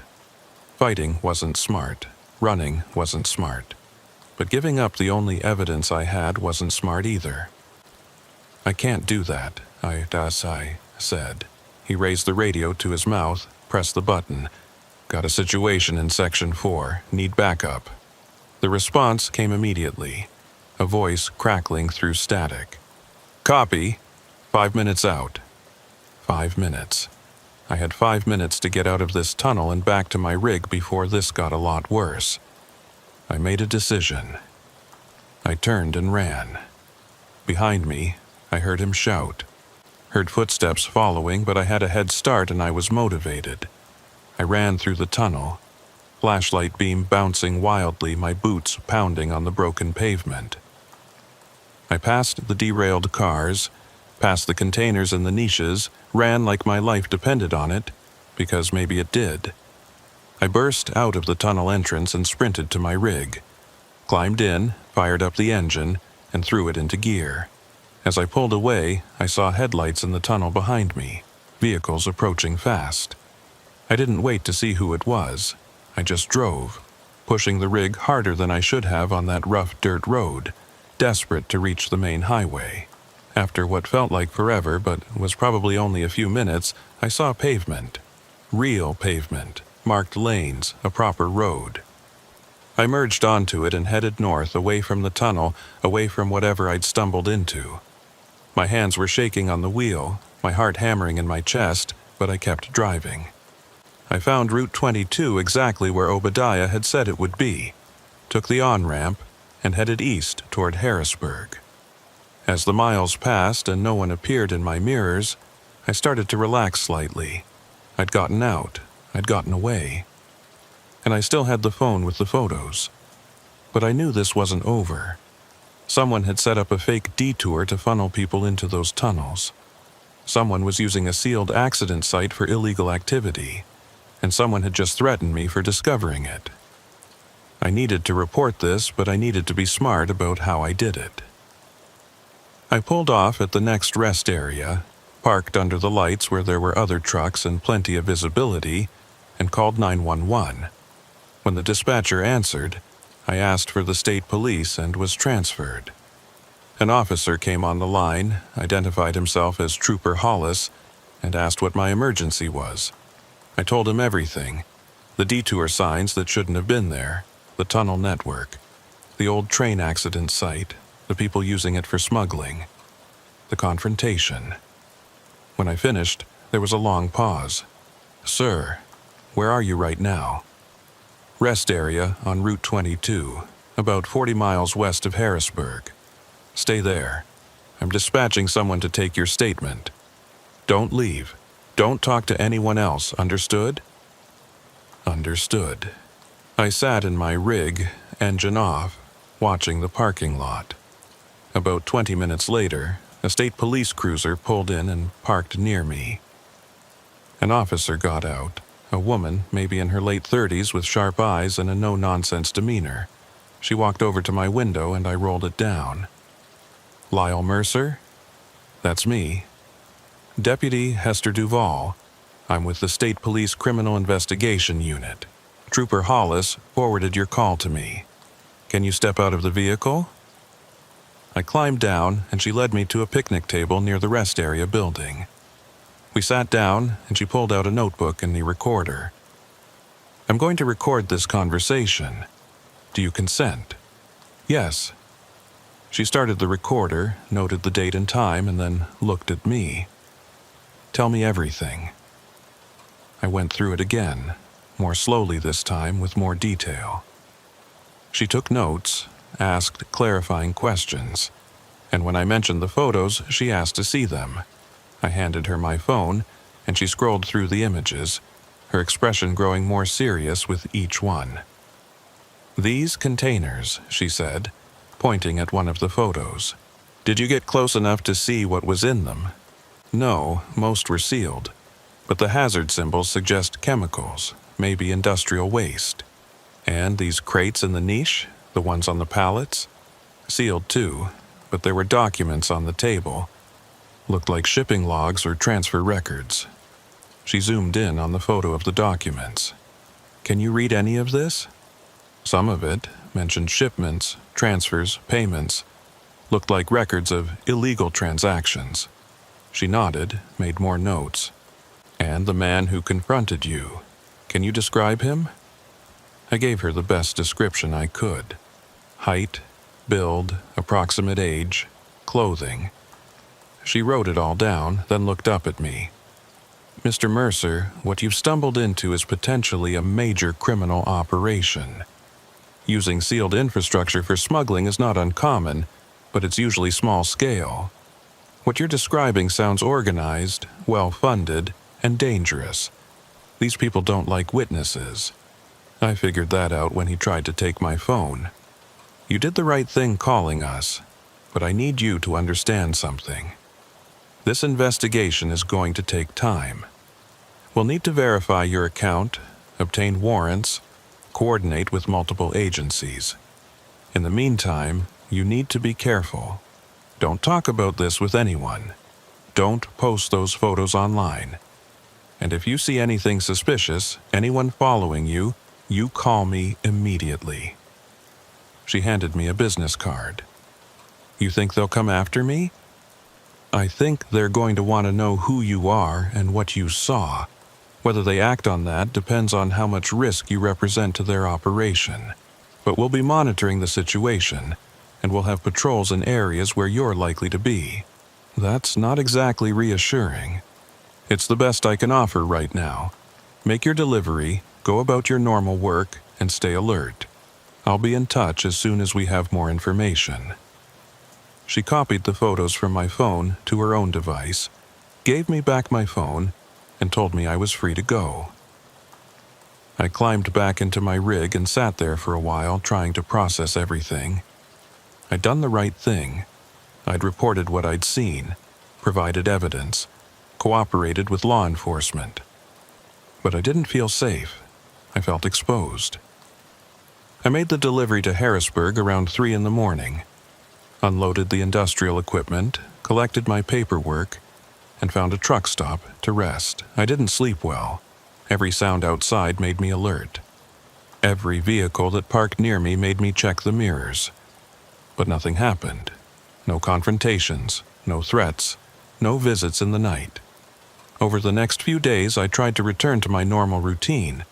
Picked up loads, made deliveries, logged miles. Deputy Duval called me once, said the investigation was ongoing, but she couldn't share details. She asked if I'd noticed anything unusual, anyone following me. I hadn't, but I told her I'd stay vigilant. About 2 weeks after everything had happened, I got a call from an unknown number. I almost didn't answer, but curiosity got the better of me. Hello? Mr. Mercer? A man's voice, unfamiliar. My name is Agent Parsons. I'm with the FBI. We'd like to talk to you about your experience in the Allegheny railway tunnels. The FBI? This was bigger than I'd thought. I already gave a statement to Deputy Duval. I know, we've reviewed it, but we have some additional questions and we'd like to show you some materials to see if you can identify anyone. We arranged to meet at a field office in Pittsburgh the following day. When I arrived, Agent Parsons was waiting with 2 other agents and Deputy Duval. They led me to a conference room and showed me photographs. Surveillance photos, mugshots, driver's license photos. I looked through them carefully and pointed out the man who'd confronted me in the tunnel. That's him, the one with the radio. Parsons nodded, made a note. His name is Derek Milhouse. He's been on our radar for about 3 years. Low-level smuggler, usually moves stolen goods, occasionally dabbles in more serious contraband. But he's always been small-time. If he's involved in what you saw, it means the operation is bigger than we thought. What exactly are they smuggling? We don't know yet. Could be drugs, could be weapons, could be stolen industrial equipment. The railway tunnel system gives them access to multiple states, makes it easy to move things without going through official checkpoints, and the fact that the tunnels are officially sealed means no one's monitoring them. Except Obadiah, I said. The old man who helped me get out. He said he keeps an eye on things. Duval and Parsons exchanged a look. We'd like to talk to him, Parsons said. Do you know how to reach him? No, he said I wouldn't be able to find him. Just told me his name was Obadiah Kincaid. Said he used to work rail maintenance. Duval pulled out her phone, typed something, then frowned. Obadiah Kincaid, retired railway maintenance worker. died in 2003. I stared at her. That's not possible. I talked to him. He led me through the tunnel. He was driving a truck. I'm looking at his obituary right now. Died of a heart attack, age 78 in 2003. That's 22 years ago. The room went silent. I replayed the conversation in my mind, tried to remember details. He'd seemed old, sure, but alive, real. He'd driven a truck, talked to me, given me directions. He couldn't have been dead for 22 years. Are you sure? I asked, though I knew it was a stupid question. She wouldn't have brought it up if she wasn't sure. Positive. But it's possible someone else is using his identity, maybe someone who knew him, worked with him. It's a lead we'll follow up on. But I could see the doubt in her eyes. The same doubt that was creeping into my own mind. What if Obadiah hadn't been real? What if he'd been something else? A hallucination brought on by stress and exhaustion. A ghost, if you believed in such things. Or something stranger, something that didn't fit into any category I understood. The meeting continued for another hour. They asked more questions, showed me more photos, took copies of my phone records and GPS logs. When it was over, Parsons thanked me for my cooperation and told me they'd be in touch. As I was leaving, Deputy Duvall pulled me aside. Mr. Mercer, I want to be straight with you. This investigation is complicated. There are jurisdictional issues, questions about who has authority over sealed federal infrastructure, and concerns about officer safety if we try to raid those tunnels without proper preparation. It's going to take months, maybe longer, before we can move on this. So, in the meantime, they just keep using it? We'll increase patrols in the area, try to identify vehicles coming and going, build a case. But we can't just shut down miles of tunnel without proper legal authority and tactical planning. And what about me? Am I just supposed to wait and hope they don't decide I'm too much of a risk? We're monitoring the situation. If we see any indication that you're in danger, we'll act. But honestly, the fact that nothing's happened yet suggests they might be laying low, reassessing their security. You reported what you saw, but you don't have any information that could directly identify the people running the operation. That makes you less of a threat. It wasn't the reassurance I'd hoped for, but it was something. I thanked her and left. Months passed. The FBI never called back. Deputy Duvall checked in occasionally, always with the same message. Investigation ongoing, no updates to share. I kept driving, kept working, but I never took a route that went anywhere near the Alleghenies. Not because I was told to avoid it, but because I couldn't shake the memories. The smell of that tunnel, the skeletal remains in the rail car, the people standing in the light, watching me drive past. And Obadiah, who might or might not have been real, leading me through the darkness. I tried looking up more information about him online. Found a few obituaries, some records from the railway company he'd worked for, but nothing that helped me understand what I'd experienced. Nothing that explained how a man who'd been dead for 22 years had driven a truck and given me directions. I also started noticing things, small things, things that didn't quite add up. Like the fact that my GPS log from that night showed a gap, a 3-hour window where my signal had dropped completely. Or the fact that when I checked my phone records, there was no record of the call I'd made to 911 from inside the tunnel, even though I clearly remembered making it. It was like part of that night had been erased, or had never happened at all. One night, about 6 months after everything had happened, I was at a truck stop in eastern Pennsylvania, talking to another driver over coffee. We got on the subject of strange experiences on the road, the kind of stories truckers tell each other late at night when there's nothing else to do. I told him about the detour, the tunnels, the things I'd seen. I didn't expect him to believe me, but he listened carefully, and when I finished, he nodded slowly. I've heard stories about those tunnels, he said, from other drivers, people who've been in the business longer than me. They say there's places in the Alleghenies where the roads don't go where they're supposed to, where you can take a wrong turn and end up somewhere that shouldn't exist. And sometimes you meet people who help you, guide you out. But later, when you try to find them, try to thank them, you can't. Because they were never really there. You think I hallucinated it? I think there's things on the road that don't fit into neat categories. Things that happen at night, in tunnels, when you're alone and tired and maybe not thinking as clearly as you should be. Whether they're real or not, I can't say. But they're real enough that people remember them. Real enough that they change how you drive, how you think about the road. I've thought about his words a lot since then. About the nature of reality. About what's real and what's not. About the thin line between the two. I don't know if Obadiah was a ghost, a hallucination, or something else entirely. I don't know if those tunnels were really being used for smuggling, or if I saw something that was meant to stay hidden. The FBI never made any arrests that I heard about. The tunnel system was never officially investigated, at least not publicly. But I know what I saw. I have the photos still, saved on multiple devices, backed up to the cloud. I have the business card Deputy Duval gave me, tucked in my wallet. And I have the memories, clear and sharp, refusing to fade even as the months turn into years.